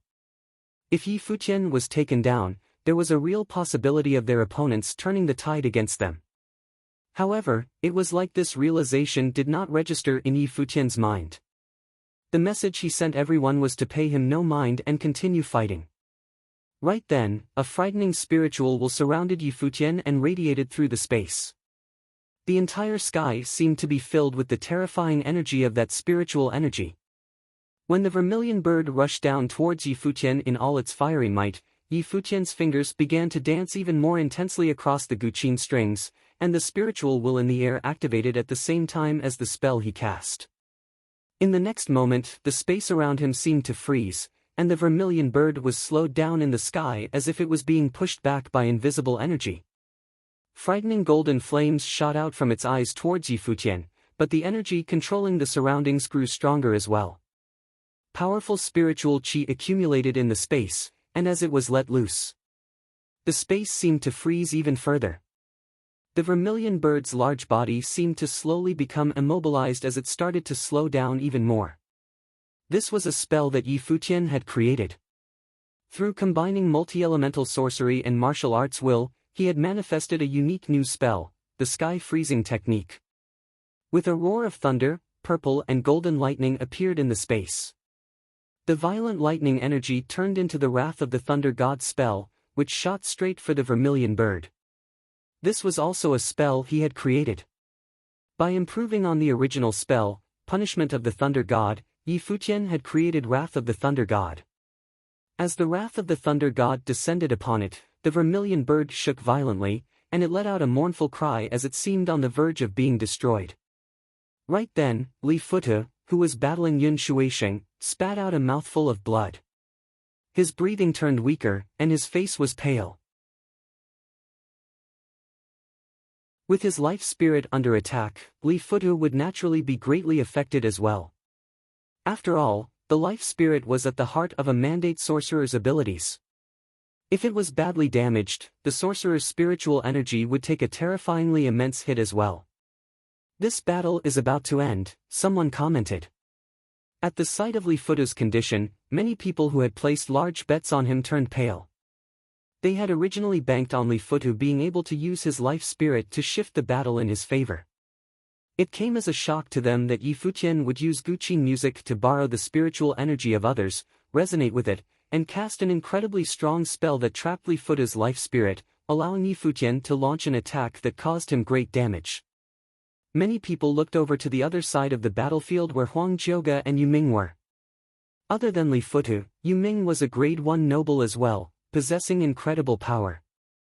Now that Futu was being held down in battle, it was anyone's guess whether or not Yu Ming would be able to break through in this fight. However, Huang Jiuge then began to launch a particularly savage attack on Yu Ming. His spiritual will turned into a frightening illusory world, seeming to summon into being countless warriors and chariots, turning the surroundings into the setting of a terrible battle. Even while facing Yu Ming, who was of a higher plane, Huang Jiuge continued to attack fiercely, refusing to back down. Is Huang Jiuge that strong as well? Many people wondered, surprised by the sight. Sovereign light emanated from Huang Jiuge. Taking on the Renhuang body, Huang Jiuge looked like Renhuang himself, wielding the Renhuang sword and commanding the battlefield. The martial will illusion in the space became scarier still, with a hulking presence appearing in the battlefield, tearing through the sky in a chariot. Yu Ming's expression was tense. He had not known that the man who had come second in the law battle 3 years ago would be so scarily powerful. The violent attack plowed through Yu Ming's defenses, and he was sent flying, sustaining severe injuries in the process. He had been defeated. At the sight of Yu Ming being taken down, many onlookers understood that the conclusion to this battle had already been set. There would be no doubt as to how things would turn out from here. As expected, while the seriously injured Futu was still a strong force to reckon with, Yun Shuisheng was no weakling. With the support of Futian's Guqin music, she launched a series of rapid attacks on Futu. Futu intended to continue fighting but was called by his wife Xiang Jian to admit defeat. She did not want to see the man she loved under attack again. When the fighting stopped, the vermilion bird flew back into Futu's body. Futian and the rest remained in their previous formation, while the other 8 people opposite them were injured to various degrees. The party from the Holy Ji Palace had won this battle against the alliance of various powers with an absolute advantage.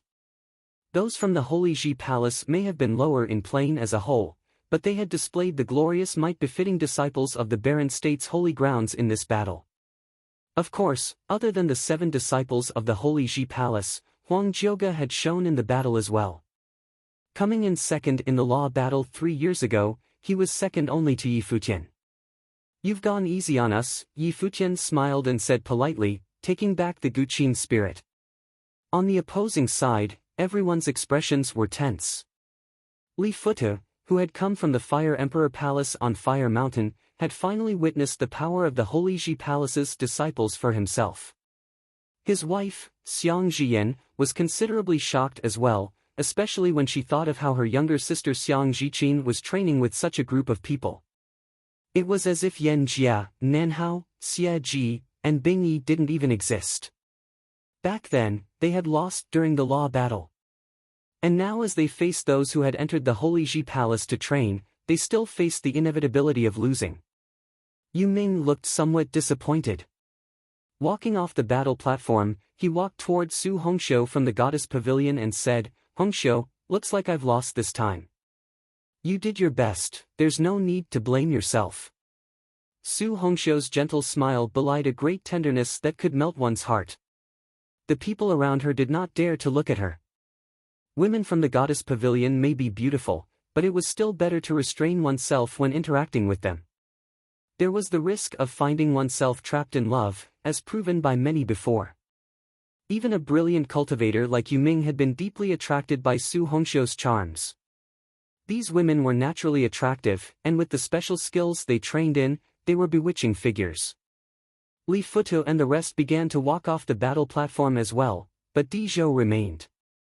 He glanced at Yi Futian and his party before chuckling. "Interesting. However, your advantage came only from the fact that you had the Guqi music to increase everyone's powers in a group battle. If you ever come by the Emperor family residence, I'll have you meet my older brother." As Di Zhou spoke, he turned and left the battle platform. Everyone's eyes glinted at his words. Perhaps only Di Gang would be able to suppress these Holy Ji Palace disciples in battle. Walking off the battle platform, Xiang Jiyan came face to face with her younger sister. Xiang Jiqin smiled and shook her head. "Older sister, this doesn't indicate an issue with you and brother-in-law's capabilities. Looks like I won't be able to give you the ritual implement I promised you," Li Futu said. "It's alright. I feel bad that you'll have to pay for losing this bet," Xiang Jiqin replied. "If you're going to gamble, you have to be prepared to lose," Li Futu spoke calmly. On the other hand, Xiang Jiyan asked, "Jiqin, are Yi Futian and the rest considered outstanding in the palace?" Xiang Jiqin looked towards the battle platform and thought of the things that had happened 3 years ago. Back then when Yi Futian had first entered the palace, his lack of inhibition had irked her to no end. But looking at Yi Futian again after 3 years, she realized that he had long surpassed her. "Yes, they're very outstanding." Xiang Jiqin nodded. That much she had to admit at this point. Right then, Yi Futian was smiling at the elder walking towards him on the battle platform. "Elder, about the ritual implement." "Take it," the elder replied calmly, tossing the storage ring containing the ritual implement at Yi Futian. The elder had judged the situation wrongly this time, not expecting that Yi Futian's party would actually defeat Li Futu and the rest. The elder had planned today's gamble fight so that there would be many powerful individuals betting at the Alchemy Casino today. He had expected that Li Futu and the rest would win and had manipulated the odds to lure bettors to bet on Yi Futian's party. But things had not gone according to plan. This time, the elder had suffered a huge loss. As for those who had bet on Yi Futian's party, they were over the moon with their winnings. The only regret they had was not betting more at the start. "I don't think this alone is enough, senior. We did place our bets after all." Yi Futian flashed a radiant smile at the elder. "I'll collect their bets first before taking you to select your ritual implements." The elder threw a sweeping glance at Li Futu and the rest before ruthlessly collecting the items they had wagered. These people had caused them to suffer a massive loss after all. Yi Futian took out the ritual implements. Smiling, he handed them back. "Yuan Zhan, here's your wolf fang bat. This cauldron's yours, Zhongli, and the ghost shadow sword belongs to Chen Chou. Phoenix, your sun crown. This hail scepter shall go to you then," Yi Futian declared, giving it to Yun Shuisheng. She looked at Yi Futian with a hint of reluctance. "These clothes and the telekinesis pearl belong to Jieyu, so I'll take them." Yi Futian grinned radiantly at everyone, who threw him a dirty look but naturally had no objections. "Are you going to treat your older brother like that?" Yi Shaoshi blinked and stared at Yi Futian accusingly. "Don't be mean, older brother. Didn't we let you place a bet?" "I want a share," Yi Futian declared, staring back at Yi Shaoshi. "Get lost," Yi Shaoshi shot back despondently. Yi Futian was really taking advantage of him. "We're definitely taking our share." Yi Futian was not holding back out of courtesy at all.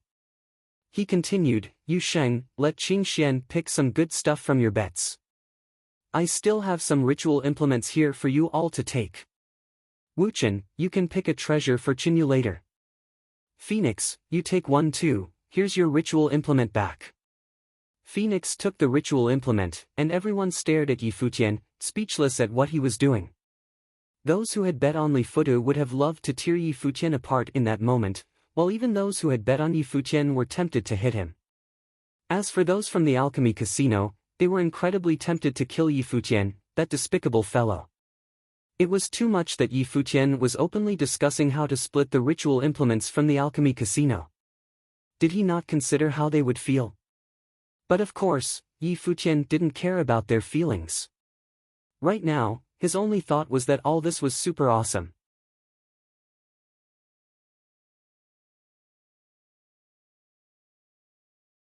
Chapter 621, Yi Futian and the rest left the alchemy casino after making sweeping gains for themselves there. Everyone had gotten ritual implements for themselves, and couldn't help but grin as they exited the casino. Yi Futian and the rest left the alchemy casino after making sweeping gains for themselves there. Everyone had gotten ritual implements for themselves, and couldn't help but grin as they exited the casino. When the elder walked them to the exit, he had asked Yi Futian and the rest when they would come back for a gamble fight. Yi Futian had declined, stating that they had enough ritual implements already. He then thanked the elder for their generosity. The anguish in the elder's eyes was unforgettable. The elder was pained to the core. He had thought highly of the disciples from the Holy Ji Palace, but with Li Futa's party as the opposing side, the elder had underestimated the abilities of Yi Futian and the rest, causing him to make an erroneous judgment. If he had been able to judge that Yi Futian and the rest would win, they would have followed the odds of 1-to-1. If the elder had done that, they would have made a windfall. It was regrettable. News of this battle spread through Alchemy City very quickly and attracted much discussion. Li Futu from the Fire Emperor Palace had allied with people like Yu Ming, yet his party had still lost to the group of disciples who entered the Holy Ji Palace 3 years ago. The Holy Ji Palace indeed deserved its reputation as the top sacred grounds for training in the barren state. Many people wanted to catch a glimpse of these people. Some of the powerful individuals who had arrived at Alchemy City were also interested to see for themselves these disciples' abilities in a fight. Of course, discussion over this battle was soon overshadowed by far more important news. It would soon be the day when the Alchemy Conference would begin. Today, the atmosphere in Alchemy City was electrifying. A sea of people moved along the streets, headed in the direction of the City Lord office. Divine arms whistled through the sky and the roars of demonic beasts could be heard. Many were discussing the Alchemy Conference. It was said that many important people within the southwest region of the barren state would come to watch the Alchemy Conference, which was held once every decade. After all, Alchemy City was an important city within the region, and its city lord was one of the more powerful men in the state. As the 8th in the barren sky ranking, he was equally formidable in both cultivation and ritual implement crafting. If he were to fight with ritual implements, no one in the top 10 of the ranking would be willing to face him in battle. Yu Qi, the city lord of Alchemy City, was still the most powerful man in the southwest region of the barren state. As such, even powerful individuals from other parts of the state would show him some degree of respect. Additionally, many regions in the barren state would send people to the conference to watch. They were all interested to see how things would unfold there. A staircase stood outside the entrance to the city lord office. Below the stairs was a vast space. 8 alchemy pillars standing tall within, with smelting furnaces burning on top of them. The space contained within these 8 pillars was where participants of the alchemy conference would craft their ritual implements. The spectator areas were at the top and the 2 sides of the staircase. Seats were lined along the top of the staircase outside the city lord office. Those seats were only for the most important and powerful attendees of the conference. The areas at the 2 sides of the staircase were also reserved for invited guests only. Normal attendees, even those of the sage plane, could only watch the conference from the back. Right now, a huge crowd had gathered in the outer area of the conference. Many people had come down to Alchemy City to witness this great event that was only held once every decade. Even if they weren't interested in ritual implement crafting, today was the day where powerful and important individuals they normally would not be able to see would appear in the city. Furthermore, many of these individuals were powerful people within the Baron Sky ranking. At the bottom of the staircase, many people from the City Lord office had arrived to maintain order in the venue. Those who had come to participate in the alchemy conference entered as well. Walking into the crafting area, they found a spot for themselves and waited. Many top armorers from various places would gather here to put their crafting skills against each other. This was their stage, and today, they would be under the scrutiny of the entire Baron state. The Liu family is here, and the head of the family has even come down personally to watch, someone observed, watching the group of people move through the sky towards the place. The Liu family was a prominent family within Alchemy City. Though they were not as influential as the City Lord office or the Emperor family, they still held a significant amount of power nonetheless. The young master of the City Lord office went to greet them. The head of the family and the more important family members were seated at the top of the staircase, while the younger family members remained at the two sides of the staircase. The Zhou family is here as well, came the cry, heralding the arrival of another important family. Like the Liu family, the Zhou family was another prominent family within Alchemy City. Afterward, many people began to filter into the venue, even including those from Inferno City. Several prominent figures had come out of the City Lord office to personally welcome guests, though the City Lord himself had not made an appearance yet. With his status, there were few in the Baron state who would merit a personal greeting from him. The Sacred Fire sect has arrived, that's the leader of the sect. Many people turned to look at the group moving through the sky. At the front of the group was an elder with an incredibly commanding aura. The leader himself had personally come to the conference, and he moved straight to the top of the staircase to take his seat. Right then, another group of people walked out of the City Lord office. The man in front was clad in long golden robes.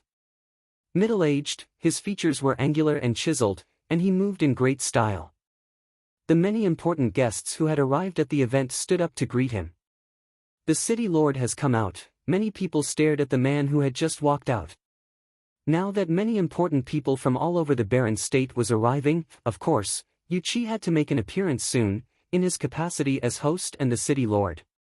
Good morning, everyone, Yu Qi greeted the guests who had come, before walking to the main seat in the middle of the area.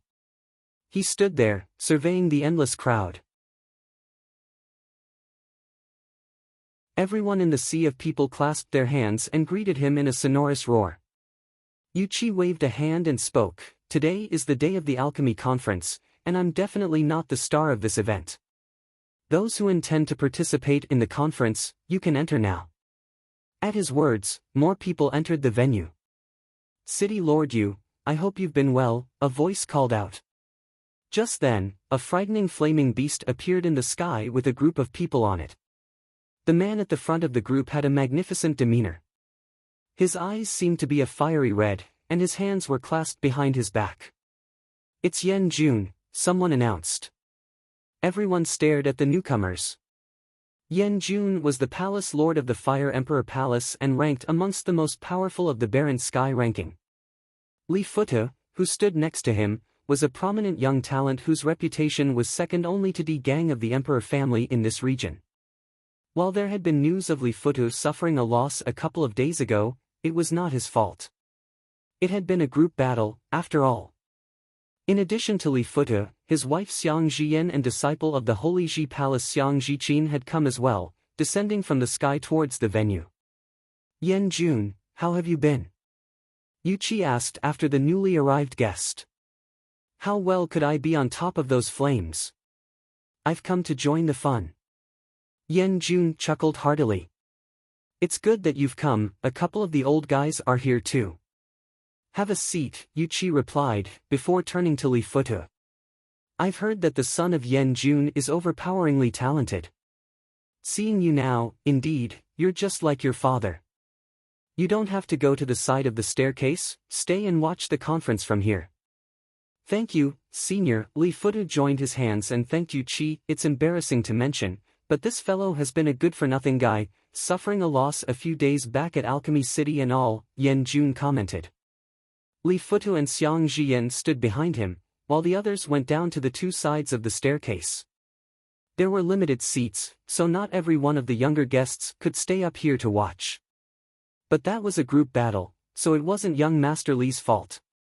Why blame the young one like that? Yan Jun, a gentle, alluring voice rang out from afar. Just the sound of it alone made one feel as though one could get lost in it. Instantly, many people knew who had arrived. Only one person in the entire southwest region of the barren state could have this level of charm. In the sky, a group of women carried a sedan over.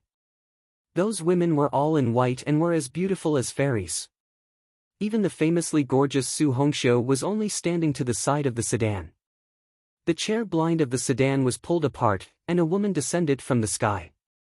Beautiful as a Jyotian goddess, many people were instantly enamored at the sight of her. The woman had hair that cascaded down her back like a waterfall, and her bright soulful eyes had an endless charm to them.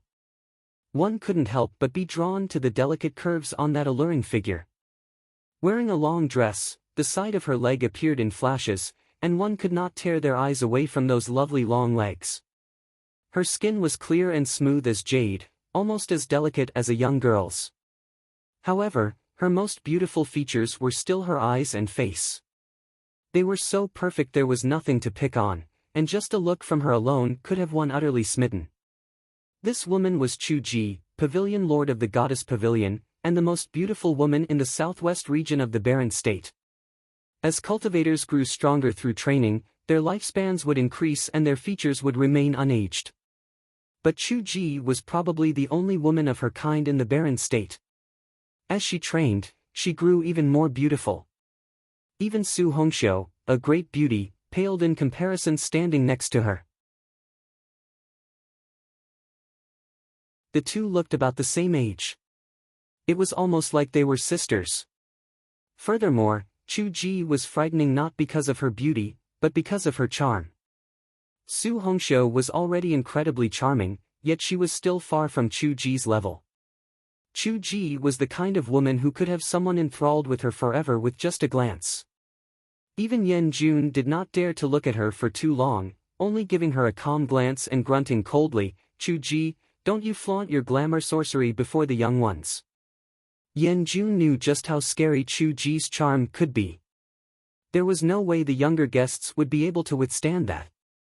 Right now, many people were watching Chu Ji from below, astounded at how such a stunningly gorgeous woman could exist in this world.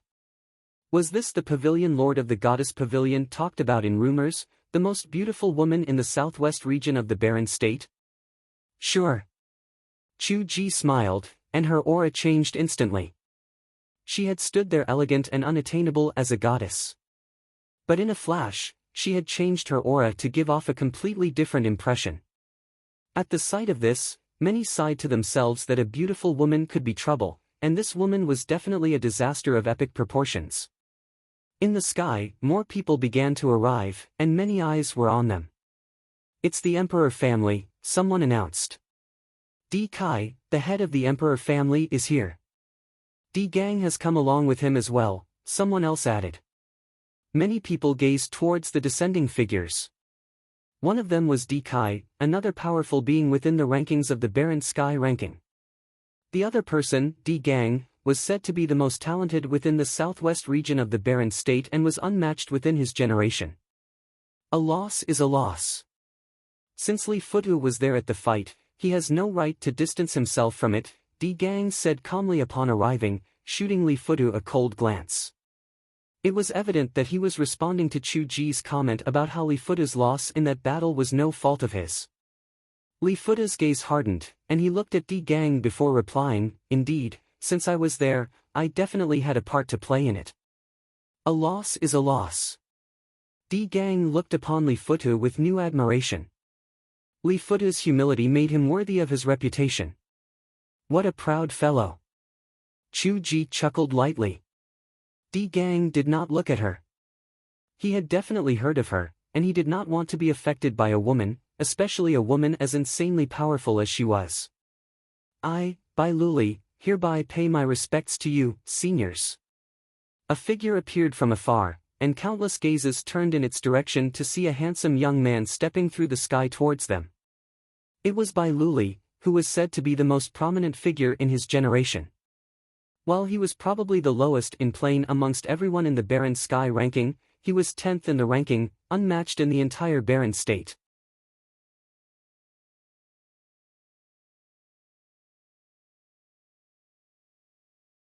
Chapter 622. In Alchemy City, which was in the southwest region of the Barren state, Di Gang from the Emperor family was considered the best of his generation in terms of talent. And the standard against which he was measured was Bai Luli. In Alchemy City, which was in the southwest region of the Barren state, Di Gang from the Emperor family was considered the best of his generation in terms of talent. And the standard against which he was measured was Bai Luli. Countless gazes, including those of the important figures of Alchemy City, landed on the handsome young man. Among all the powerful figures present, Yu Qi, the city lord, was the only person who ranked above Bai Luli in the Barren Sky ranking. As such, no one could really treat Bai Luli as a junior, even if they were older. "Have you come as a representative of the Holy Ji Palace or White Cloud City?" Yu Qi asked. Bai Luli had two important identities, one of them being his position as the young city lord of White Cloud City. It was also highly plausible that he would be in charge of the Holy Ji Palace in the future, which meant he definitely had the right to represent the palace as well. "I've come as a representative of White Cloud City." Of course, the Holy Ji Palace treats the alchemy conference with utmost importance too, which is why many top talents from our palace have come to watch as well, Bai Luli replied politely, a smile on his face. Since he had not received any instructions from the Holy Ji Palace, it wasn't in his place to represent the entire palace. But the second half of his speech had been immaculately polite. "Right." Yu Qi nodded lightly, before continuing, "You may be young, but you've already made it to the top 10 of the Barren Sky ranking. Please have a seat." "Thank you very much, City Lord Yu." Bai Luli smiled and joined his hands together in thanks, before walking into the area on top of the staircase. Di Gang stared at Bai Luli. Both of them were from the western region of the Barren state, with Bai Luli being from White Cloud City, and Di Gang being from Alchemy City. These two main cities in the western region of the Barren city had seen the rise of the two of them respectively. Even if Bai Luli was currently within the top 10 of the Barren Sky ranking, Di Gang didn't see himself as being inferior to Bai Luli. The other man was but a target he was aiming to surpass. The crowd that had gathered at the bottom of the staircase was excited. It was just as they had expected. Many important people, like Di Kai from the Emperor family, Yan Jun from the Fire Emperor Palace, Chu Ji from the Goddess Pavilion, and the leader of the Sacred Fire sect were all here. There were prominent figures from the younger generation as well, like Bai Luli, Di Gang, Li Futu, and Su Hongxiu, among other famous names. These were people one did not usually get to see in person normally, and they were all gathered here at the Alchemy Conference. At the same time, many influential figures from all over the Barren state were coming to greet Yu Qi before taking their places at the two sides of the staircase. Yi Futian and the rest had arrived as well. After reporting to the guard, they entered the spectator area and found a spot to stand. Yi Futian looked up at the area on top of the staircase, where many important guests had already arrived, Bai Luli included as well. "I am Yi Futian, a disciple of the Holy Ji Palace. I have come with my peers to observe the conference. I hereby pay my respects to all the seniors present." Yi Futian joined his hands in greeting, his gaze directed towards the top of the stairs. He had come to this conference as a disciple of the palace. As such, he definitely had to display the appropriate manners. "I am Huang Jioga from the sovereign family. I have come with my family members to watch the conference. I hereby pay my respects." Huang Jioga greeted the seniors present as well. In an instant, everyone turned to look at Yi Futian. Just a few days before, Yi Futian and his friends had defeated Li Futu's party at the Alchemy Casino and made sweeping gains for themselves. That was an incident that had been hotly discussed by many, and now the main character of that story had appeared in person. Yu Qi, Yan Jun, and the rest looked towards Yi Futian's party. Yi Futian had been training in the Holy Ji Palace ever since he enrolled. While Yu Qi and the rest would not know much about incidents that occurred as the younger people trained within the palace, they would have at least heard about how Yi Futian had emerged first in the law battle 3 years ago. In the Holy Ji Palace, Yi Futian was an iconic figure within the generation that came after Bai Luli and was definitely positioned to one day reach the top in the barren state. These people were definitely a cut above the rest. Even in the face of such a large-scale event, their expressions were calm, and they handled themselves with grace. "Are the boys from the Holy Ji Palace all this handsome?" a coquettish voice chuckled. Bai Luli was a handsome young man, with his good looks backed up by substantial talent. Now that Chu Ji looked at Yi Futian again, he too was incredibly good-looking, with well-defined features that looked as though they were carved out of marble. He could definitely be said to be a pretty boy. Among the ladies, Hua Jieyu, Yun Shuisheng, and Phoenix were all incredible beauties in their own right. Chu Ji thought they were even prettier than some of the women in the goddess pavilion. Yi Futian looked towards Chu Ji, the pavilion lord of the goddess pavilion, and felt as though he was about to drown in those gorgeous eyes that were as clear as water. Her gaze was mysteriously attractive in a way that made one lose themselves in it. That, in addition to Chu Ji's features and figure, made Yi Futian catch himself with great determination and avoid looking directly at her. "She's an absolute stunner," the thought appeared in Yi Futian's mind. This woman was so unbelievably beautiful, she definitely was trouble. "Big sis, are you a goddess from heaven? A glance at you has me wanting to stare at you longer," Yi Futian said, smiling. While he seemed relaxed, he was actually exerting a lot of willpower to control himself. Hua Jieyu took a good look at the woman as well. Yi Futian used to teasingly call her fox as a way to compliment her beauty, and yet this woman before her was truly a foxy lady. It wasn't just a matter of looks. Hua Jieyu was in no way inferior to her in terms of beauty, but there was a constant seductive charm this woman had that ensnared others within her spell. "Big sis." Chu Ji blinked, and let out the sweetest smile. Everyone found it hard to resist that charming smile of hers and felt as though they were about to embarrass themselves soon. Yi Futian's back was also cold with sweat at the sight. "Chu Ji, let the poor boy off," Yu Qi spoke up. The corners of Chu Ji's lips turned upward slightly, and she restrained some of her charm. This made Yi Futian and everyone else feel a little more at ease. But even then, just Chu Ji's face, aura, and figure alone were enough to make any man fall head over heels for her. She had only held back some of that unique charm of hers. Chu Ji is the pavilion lord of the goddess pavilion. She's a spirit elemental mandate sorcerer. The glamour sorcery she specializes in is incredibly terrifying and could cause disaster throughout the land. The girl we saw just now, Su Hongxiu, is her direct disciple. Zhongli transmitted his voice to Yi Futian and the rest, who nodded furtively in response. It was no wonder Chu Ji's charms were so hard to resist. After all, it was glamour sorcery born of spiritual energy.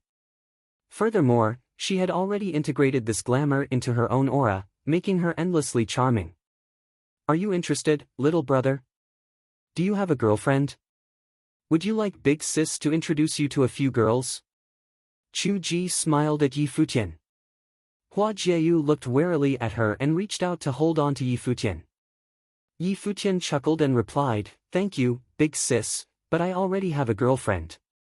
"That's a pity, I was still thinking of introducing some of my disciples to you," Chu Ji said, all smiles. Yi Futian glanced at Su Hongxiu, who was behind her, and wondered if that would even have been possible. Everyone else stared at Yi Futian. Is this really Yi Futian, the guy who came in first in the law battle 3 years back and defeated Li Futa's party a few days ago? Why does he seem to be so shameless? The important figures present rolled their eyes at the exchange between Chu Ji and Yi Futian as well. This guy probably doesn't have the good fortune to enjoy your kind intentions, Pavilion Lord Chu. A chuckle was heard. Someone was riding a ritual implement over to where they were. Yi Futian looked in the direction of the voice and saw a beautiful woman standing on a ritual implement. "Older sister," Yi Futian called out. He had not expected that his second older sister would attend the alchemy conference as well. There really were many people who had come to watch the conference today. Zhuge Mingyue glanced over at Yi Futian cheerfully. She was surprised that Yi Futian would dare to engage with Chu Ji like this. Was he not afraid of losing himself in her charms?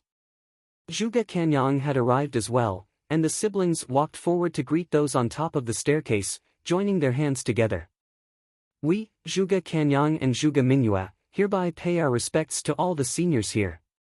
Ah, our guests from the Zhuge family have arrived. Please, have a seat, Yu Qi responded.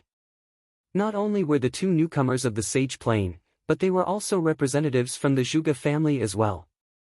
They definitely had the right to a seat at the top of the staircase. Bai Luli smiled and nodded at the two, while Zhuge Mingyue looked towards Yi Futian. Yi Futian's smile faltered.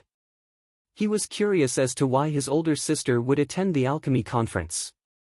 Right then, Zhuge Mingyue turned to look at the people who had come to participate in the alchemy conference. Her gaze then landed on a particular area of the crowd, and a half-smile appeared on her face. Yi Futian glanced over, somewhat confused, and saw two people with their heads bowed in the crowd, afraid to look at Zhuge Mingyue. Fourth older brother and fifth older brother. Yi Futian stared at the two in shock. Back then, his two older brothers had gone off in search of second older sister. He had asked about them not long ago, and his older sister had told him not to mention them. So why was fourth older brother and fifth older brother here? Furthermore, were they going to participate in the alchemy conference? Since when did my two older brothers learn to craft ritual implements? This was all news to him. Could it be that they had been hiding their talents back at the cottage? Older brother, you see, older sister still cares about us. She's even come down personally, Luo Fan whispered, his head lowered. Older sister probably wants to kill me, Shui Yi replied glumly.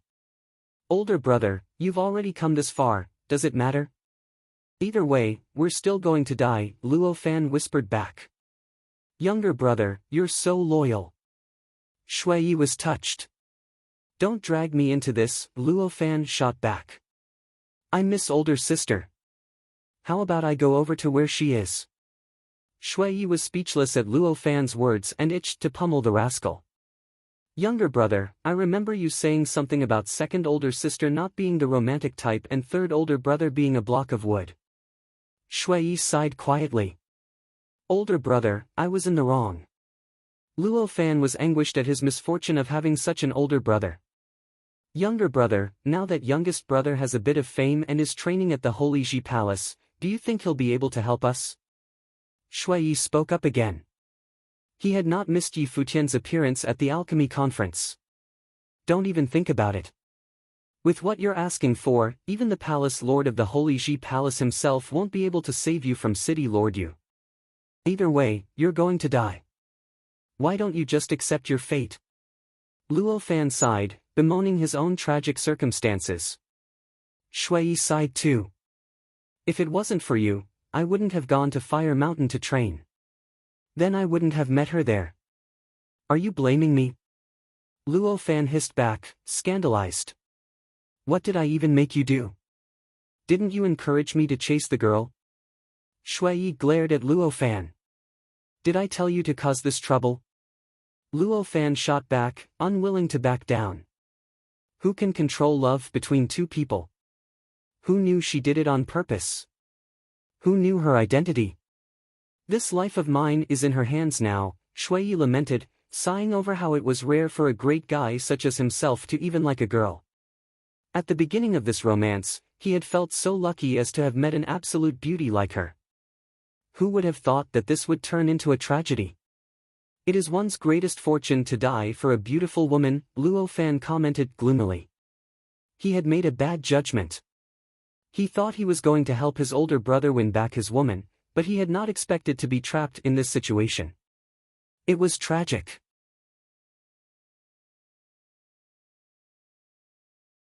Chapter 623, Yi Futian turned his eyes at Shui Yi and Luo Fan. He wore a strange expression as he pondered if those two were up to something. Yi Futian turned his eyes at Shui Yi and Luo Fan. He wore a strange expression as he pondered if those two were up to something. Is there anything they aren't telling anyone? He was puzzled as to why his two seniors came to the alchemy conference. His fifth brother definitely had some skills with cooking, but crafting was probably out of his league. More and more mighty ones gathered around, and even some very renowned master armorers arrived as well. The alchemy conference allowed the participation of anyone below Sage Planes, and all of those master armorers were capable of crafting top-class noble ritual implements. If they were to advance into the Sage Planes, they would then become capable of crafting Sage-level ritual implements. Yu Ming, whom Yi Futian had fought several days before, was among the crowd. His eyes were locked onto Su Hongxiu, who was standing behind Chu Ji, never bothering to hide his affection for her. Other than Yu Ming, there were also several other extremely renowned master armorers around. One of them was Yu Tu, a genius armorer from the City Lord office, and Gong Sun Yi, the number one among the younger generation of armorers. There were also two others who were the focus of this year's alchemy conference, Qi Lian and Master Muo. However, the City Lord office definitely did not wish for Master Muo to become the champion of this year's alchemy conference because of his advanced age. Due to his inability to break into the Sage Planes, he had been crazed in his study of the armorer's art, which resulted in his mastery of the art. However, the champion of the event would be offered the chance to marry the City Lord's daughter. While it had been an age-old tradition of the event, the City Lord nonetheless would not want his young daughter to marry an old guy. This time, the hand of the girl whom the City Lord office was to offer was one who was very well known throughout Alchemy City, Yushi, a girl who was known for her exceptional appearance and talent. It was a given that should the one who reigned supreme in the alchemy conference end up a member of the City Lord office, he would not be marrying the daughter of the City Lord. In such cases, according to the precedents set by the previous events, the City Lord was to marry his daughter off to the one ranked second or third in the event instead. Countless gathered under the 8 armorers' pillars. Figures from top forces throughout the entire Baron state gathered in the grandstands on two sides to witness the event. Those from Nantian House, Mortal World, Sword Saint Villa and others arrived, and they all took to their respective corners. Yu Qi, the City Lord, sat at his designated place on top of the front stairs. He took a look at the sun hanging in the air. He stood up and took his steps forward, with 2 elders following him, moving down the stairs and stood beneath the City Lord. Yu Qi silenced the entire scene with a wave of his hand. Countless eyes were set on one spot, the one where Yu Qi, the City Lord, stood. The alchemy conference is held once every 10 years. Today, we see people from all walks of life throughout the Baron state gather here to witness the event, and we also have tens of thousands of proud armorers participating. This is my honor. Yu Qi addressed the crowd eloquently with a powerful and firm voice capable of reaching far away, enabling everyone present to hear him clearly. While the alchemy conference this time is a competition between armorers below Sage Planes, but all who participate will be the future of Baron State's armor world. What will be showcased in this alchemy conference will become the standard of armorers for Baron State in the future. As such, I hope everyone who is participating will give their all. Yu Qi's voice remained loud and firm as he continued, as with the event held in the past, the top 100 will be allowed to join any armorer factions in Alchemy City to their liking, the top 10 will be offered the chance to learn armorer's art from me, the top 3 will be tutored by me personally, and I will craft a ritual implement for each of the top 3. The champion will be offered the hand of my daughter, Yu Qi.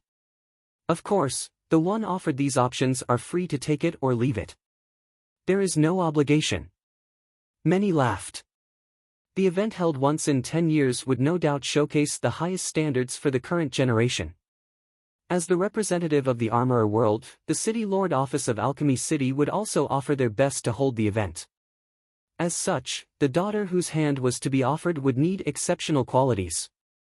There was no one in Alchemy City who did not know of the name Yu Qi, and one would have to be a fool to refuse to marry her. What happens next is all up to you. Yu Qi finished his speech and went back to his seat. The 2 elders at the middle of the stairs looked at the crowd. One of them lit incense and placed it before the stairs. The other announced, "You all have until the incense burns out to craft superior noble ritual implements. There will be no restrictions on the type of items crafted nor the methods used. The ones who succeed in crafting will be allowed to stay, and those who fail will be eliminated. You may begin." Many moved at the same time, the very second the elder finished his announcement. The air was filled with heat in an instant as everyone took out their own smelting furnaces to begin working on their items. While the ones who participated in the event were ones who were confident of themselves to certain extents, there were also those who wanted little more than to experience the event firsthand. As such, the first ones served well to eliminate all those who were only there for fun and those whose art were not up to standards. Any who managed to stay was deemed to be an elite in the world of armorers. Futian had little interest in crafting items and it was not an area he had any measure of expertise in. He turned his eyes to Luo Fan and Shui and asked in a low voice, "The alchemy conference allows two individuals to work together?" "It does. Some who are talented in the armorer's art happen to be people who do not have good fire powers, or they need others to support them in other areas. There are many great armorers who have their servants around, but the number is limited to two," Zhongli elaborated in reply. Futian nodded in acknowledgement. He looked at the thing Luo Fan took out for smelting and blinked in disbelief. "Can that work?" The thing that Luo Fan took out was a common furnace used for cooking, not a proper one for smelting. "Those two are seniors of yours?" Zhongli could not help but look at Shui and Luo Fan as he recalled hearing Futian calling them senior. He was just as surprised as Futian. "I don't know them." Futian slapped his hand on his head and said jokingly, "This is embarrassing. How could one have seniors like that? Don't go join the event if you don't know how to make stuff. Dishing out a common furnace on the alchemy conference for smelting, just what?" It was fortunate that there were too many people in the competition at that point, and few noticed them among the large crowd. Most eyes were set on the top-class master armorers, and there was hardly anyone who bothered looking at those two. Of course, even if people actually took notice of Shui and Luo Fan, they would not have time to be bothered with them. They were busy at the moment, after all. "The fire needs to be hotter." "This is not going to smelt anything," Shui said. "Get the matrix ready," Luo Fan said. "This is not how it is written in the books. The steps are wrong, and so is the order of smelting." "Who cares? It's all good stuff here. It's just the same with cooking, throwing everything into one pot, that is. So long as you get the matrices right, no one can tell you that it's not a ritual implement. No shaping needed." "Can you call something like that a ritual implement?" Shui asked. "How about you do it instead?" Luo Fan glared at him. "Well, I'll leave it to you." The duo was extremely busy yet they never stopped talking. The ones around them got fed up and asked, "Can you two just shut up? Just what kind of armorers are those two? Cooking? At a time like this? If you can't cool yourself down, then by all means, quit." The alchemy conference didn't say anything about restrictions on talking, did it? Luo Fan glared at the one who asked provokingly. He had no expertise in making things, but it was something else altogether when it came to fights. He was at the moment very frustrated. "Asshole," the other person cursed under their breath and went back to work. Futian looked distraught and furious as he watched his seniors going about. Geniuses, both of them. Definitely not people from the cottage. "Your seniors are interesting." Even Phoenix, who sported a deadpan face most of the time, cracked a smile. Luo Fan and Shui were definitely the two most special ones of all who were competing. "I sure miss my old seniors." Futian felt rather dejected at the sight. All those years ago when he was being bullied in the Qin dynasty, his fifth brother was practically leaking awesomeness. His third and fourth brother were there to hold the Qin dynasty's door shut, looking equally as awesome. He admired those two seniors back then as idols, yet now. The incense eventually burnt out, and the host of the competition went on to announce, "Time is up.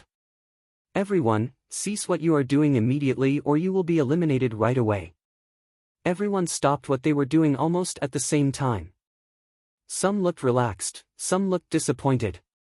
There was another voice heard right after, "Those who failed to make something, back away and leave the area."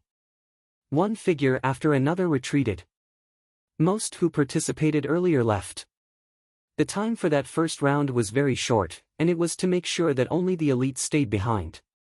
After everyone who was supposed to leave left, many from the City Lord office came to inspect the ritual implements crafted by the ones who stayed. The seniors managed to stay. Yi Futian saw Shui and Luo Fan, and both stood where they were calmly, waiting for those from City Lord office to inspect their work. The inspector came by their side and asked, "What is this ritual implement that you made?" "This is it." Luo Fan pointed at the furnace. The inspector took a look inside and saw an irregular shape sitting inside. It did not look like any known weapon, and the inspector did not know of anything like it. "Am I the one who knows nothing here? And why does this smelting furnace look so much like a common furnace?" "What is this?" the inspector asked. "Some ritual implement I invented myself. It does not have the usual shape of a ritual implement, but it is full of surprises and is very powerful," Luo Fan yapped away. "Something you invented yourself?" The inspector looked funny as he asked. While the piece of whatever did not look like a ritual implement, there were many participants who were of a peculiar breed, and what Luo Fan said seemed to make some sense. The ritual implement did not resemble any known item, it was only a twisted board of some kind, and it would not have attracted any attention. As such, it might have turned out to be full of surprises. That's bullshit. With all due respect, those two don't know anything about the armorer's art. They just did whatever they thought about doing, the youth beside them quipped in a very irritated manner. The elder was stunned. Did I just get played? The inspector elder's expression turned severe as they exuded an imposing bearing. Shui took out the ritual implement they made and said, "Have a look." As soon as he finished, spiritual chi gushed into the ritual implement and dazzling lights emerged in an instant, pulsing with destructive powers as lightning whipped about in terrifying might, out to tear everything apart. Blinding lights unfolded in the space they were in. "This is indeed a ritual implement. It was just that we didn't follow the usual method," Shui explained. "Shut up if you know nothing. Who are you to say that this is not a ritual implement?" Luo Fan glared at the one beside them. "You asshole actually went to tell on us. You." That person pointed at Luo Fan and continued, "I beg your pardon, senior. Those two indeed know nothing about making ritual implements. They were just messing around." The inspector elder looked rather amused before saying, "But it did exude the power befitting of a superior ritual implement. They pass." He left as soon as he finished. Luo Fan looked at the one who told on them in a provoking manner, before turning, his expression cold, and cursed. Yi Futian placed his hand on his head. "Well, those two are still my seniors, all right. Some work they've done there indeed." Chapter 624. The first round of the alchemy conference ended, and only about 3,000 people were left within the vicinity of the alchemy pillars. Most of the participants were eliminated in that round. While many who made it there were capable of crafting superior noble ritual implements, it was another story to be able to do so within the time of an incense burning. The first round of the alchemy conference ended, and only about 3,000 people were left within the vicinity of the alchemy pillars. Most of the participants were eliminated in that round. While many who made it there were capable of crafting superior noble ritual implements, it was another story to be able to do so within the time of an incense burning. The requirements for crafting such items were tremendously high, as the process of melting the materials required for crafting the ritual implements was already very time-consuming. If the fires used were of insufficient heat, it would be impossible to melt the materials down within said amount of time. Many among the audience came to notice Shui and Luo Fan. Those two behaved very peculiarly. However, as none of the participants were common folk, nobody said much. So long as everything was done without violating any of the rules, there would have been no trouble for anyone. "Split up and take your places," the elder at the stairs said. 3,000 people split up to take their spots within the vicinity of the alchemy pillars. The space between one participant and another became noticeably wider, and it became far easier to track everyone. Everyone on the grandstands and the seats above the stairs was able to see every single participating armorer. As such, no one would have been able to escape the scrutiny of the top-class figures above the stairs. You all will be given 2 hours in the second round to craft your item. Anyone capable of crafting top-class noble ritual implements will be allowed to remain. Begin now, the elder announced. While the time given in that round was considerably longer, the requirements also grew considerably higher. Top-class noble ritual implements were required, and that would serve as a watershed as it would be a reliable measure to determine the overall standards of the master armorers. All 3,000 participants began working at their craft. They then seemed to be more careful as the crafting of ritual implements carried a certain risk of failure. If they were to craft a top-class noble ritual implement within 2 hours, the wiggle room for errors was incredibly small. Everyone needed to give their all while being incredibly careful in their respective tasks. U2 is indeed the heir of the City Lord office. Great demonstration of crafting there.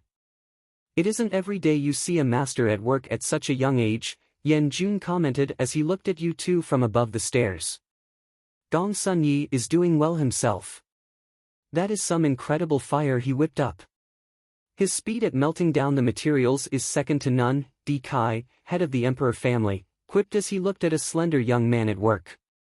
The young man was incredibly composed and he had great prowess at controlling fires. Furthermore, the fires he conjured were very fearsome. Not only were those top genius armorers exceptionally adept at the art of armorers, but they also possessed incredible prowess in related areas. Gong Sun Yi, Yu Tu, Qi Lian, Yu Ming, and many others had great reputations, especially Gong Sun Yi. He was so well known that he was deemed second to none, even one as formidable as Di Gang of the Emperor family. Alchemy City was like a world of armorers in itself. Gong Sun Ye's formidable prowess at the art would have earned him incredible prospects if he were to work and study under Yu Qi of the City Lord office. Mu O is incredibly adept. Too bad he is so old now, someone quipped as he looked at Mu O. While his capabilities were undeniable, his talents were limited, and as such, his achievements paled in comparison to others. True top-class master armorers were required to have exceptional cultivation talents, for they would not have been able to reach the pinnacle otherwise. Yu Qi was ranked 8th in the Barren Sky ranking due to his incredible talents in both cultivation and armorer talents. It was also the very reason that he was able to become a symbol of Alchemy City. The spectators scanned the armorers at work, and some mighty ones took notice of Shui Yi and Luo Fan, wearing peculiar looks as they did so. Just what the hell are they doing there? Many others turned their attention to those two as well. They saw Shui Yi going all out with crafting matrix patterns while Luo Fan kept dumping materials into the furnace to be melted. The furnace looked like one meant for cooking, and both did not look like they knew what they were doing. It looked as if they only knew the theories of crafting ritual implements, but had not done so themselves. Was that how they made that thing? Many had bewildered looks on their faces. From the looks of things, what they crafted was not some peculiar invention, but proof of their ineptitude at the art. They were totally inexperienced at crafting ritual implements and were only able to follow what they learned from books to the letter, with the end product being some junk of unknown use or origin. Chu Ji of the Goddess Pavilion chuckled as she said, "I never knew there would be some interesting ones among the participants. Are they seriously participating in the competition knowing only that much? Are they really coming to participate in a grand event held only once in 10 years, armed with such amateurish skills at the art of armorers? Are they really hoping to make it to the top 100 armed with such mediocre skills?" Yi Futian heard the voices from above the stairs far away. He was speechless, thinking of how people had taken notice of his senior's ineptitude. You have to give it to them, though. While they may know nothing about crafting ritual implements, they are nonetheless good at what they are doing. At the very least, that fire is indeed something, and that ability at making matrices is decent. If those two really dedicate themselves to the art of armorers, they might actually be something in years to come, someone commented with a smile. What they are doing now serves well to entertain the spectators, I'd say. But to really compete in the alchemy conference with those skills? They are asking to be insulted, Di Kai said plainly as he watched those two buffoons moving about. Just what were those two doing at the alchemy conference? The alchemy conference is an event where all who are adept at the art of armorers are welcome to participate. It is no surprise that you find all sorts of people here. Zhuge Mingyue and Zhuge Kanyang said nothing. Shui Yi and Luo Fan visited the Zhuge family before. They were never seen doing anything in public, they were not top-class figures. As such, it was only natural that no one knew them, and no one knew of their connection to Zhuge Mingyue. They're geniuses, someone was heard saying. Many turned to look at the one who gave the comment, Yi Futian. He added with a smile, they know little about crafting ritual implements, so it is a given that they are amateurs who just got acquainted with the art. But it is remarkable to see someone able to go that far while they are still new at the art. I'm not an armorer, but I can see that they are geniuses that you don't see every day.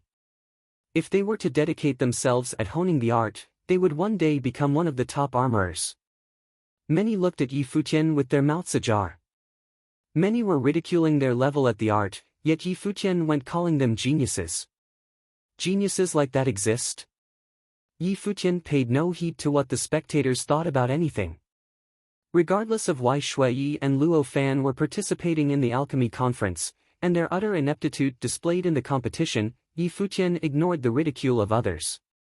It was, after all, his seniors, who were competing, and he felt compelled to side with them. Di Gang looked at Yi Futian and said plainly with a smile, so, you are a genius like that? He heard from Di Zhou a few days ago that the party from the Holy Ji Palace led by Yi Futian defeated Li Futu and his people. As such, Li Futu was deemed a loser for fighting that battle as soon as he got there. The Holy Ji Palace was known as the sacred ground of the Barren State, and the likes of Bai Luli had emerged from there. Yi Futian was able to reign supreme as the champion of law battle 3 years ago as a grade 9 noble. It was a given that he was seen as an exceptional being. However, Di Gang believed that he would be the one who shined the brightest in their generation, even compared to the likes of Bai Luli and Yi Futian. Yi Futian turned his eyes to Di Gang. He never saw Di Gang before, but he was able to see the arrogance and contempt in his eyes. It as if he was an ant to be stomped on. Yi Futian smirked as he guessed the other party's identity, Di Gang of the Emperor family, the one with the most exceptional talent in all of the southwestern region. I'm not an armorer, Yi Futian replied with a smile. I heard that Yi Futian from the Holy Ji Palace was able to merge everyone's spirits into one with just a single song. The champion from the law battle in the Holy Ji Palace 3 years ago, and one who is adept in many fields, Di Gang continued. I'm doing okay. Yi Futian kept the smile on his face. It is a pity, however, that a jack of all trades will easily become a master of nothing. Why not dedicate all your efforts into perfecting one area instead? Di Fong added, just like those two. They may have exceptional talents at the art, but entering a competition with skills means that whatever they craft will be junk. How is your little brother, Di Zhou? Yi Futian asked with a smile. He is doing okay. While not very exceptional, one can say he is still a genius, Di Gang replied. Di Gang of the Emperor family is indeed humble.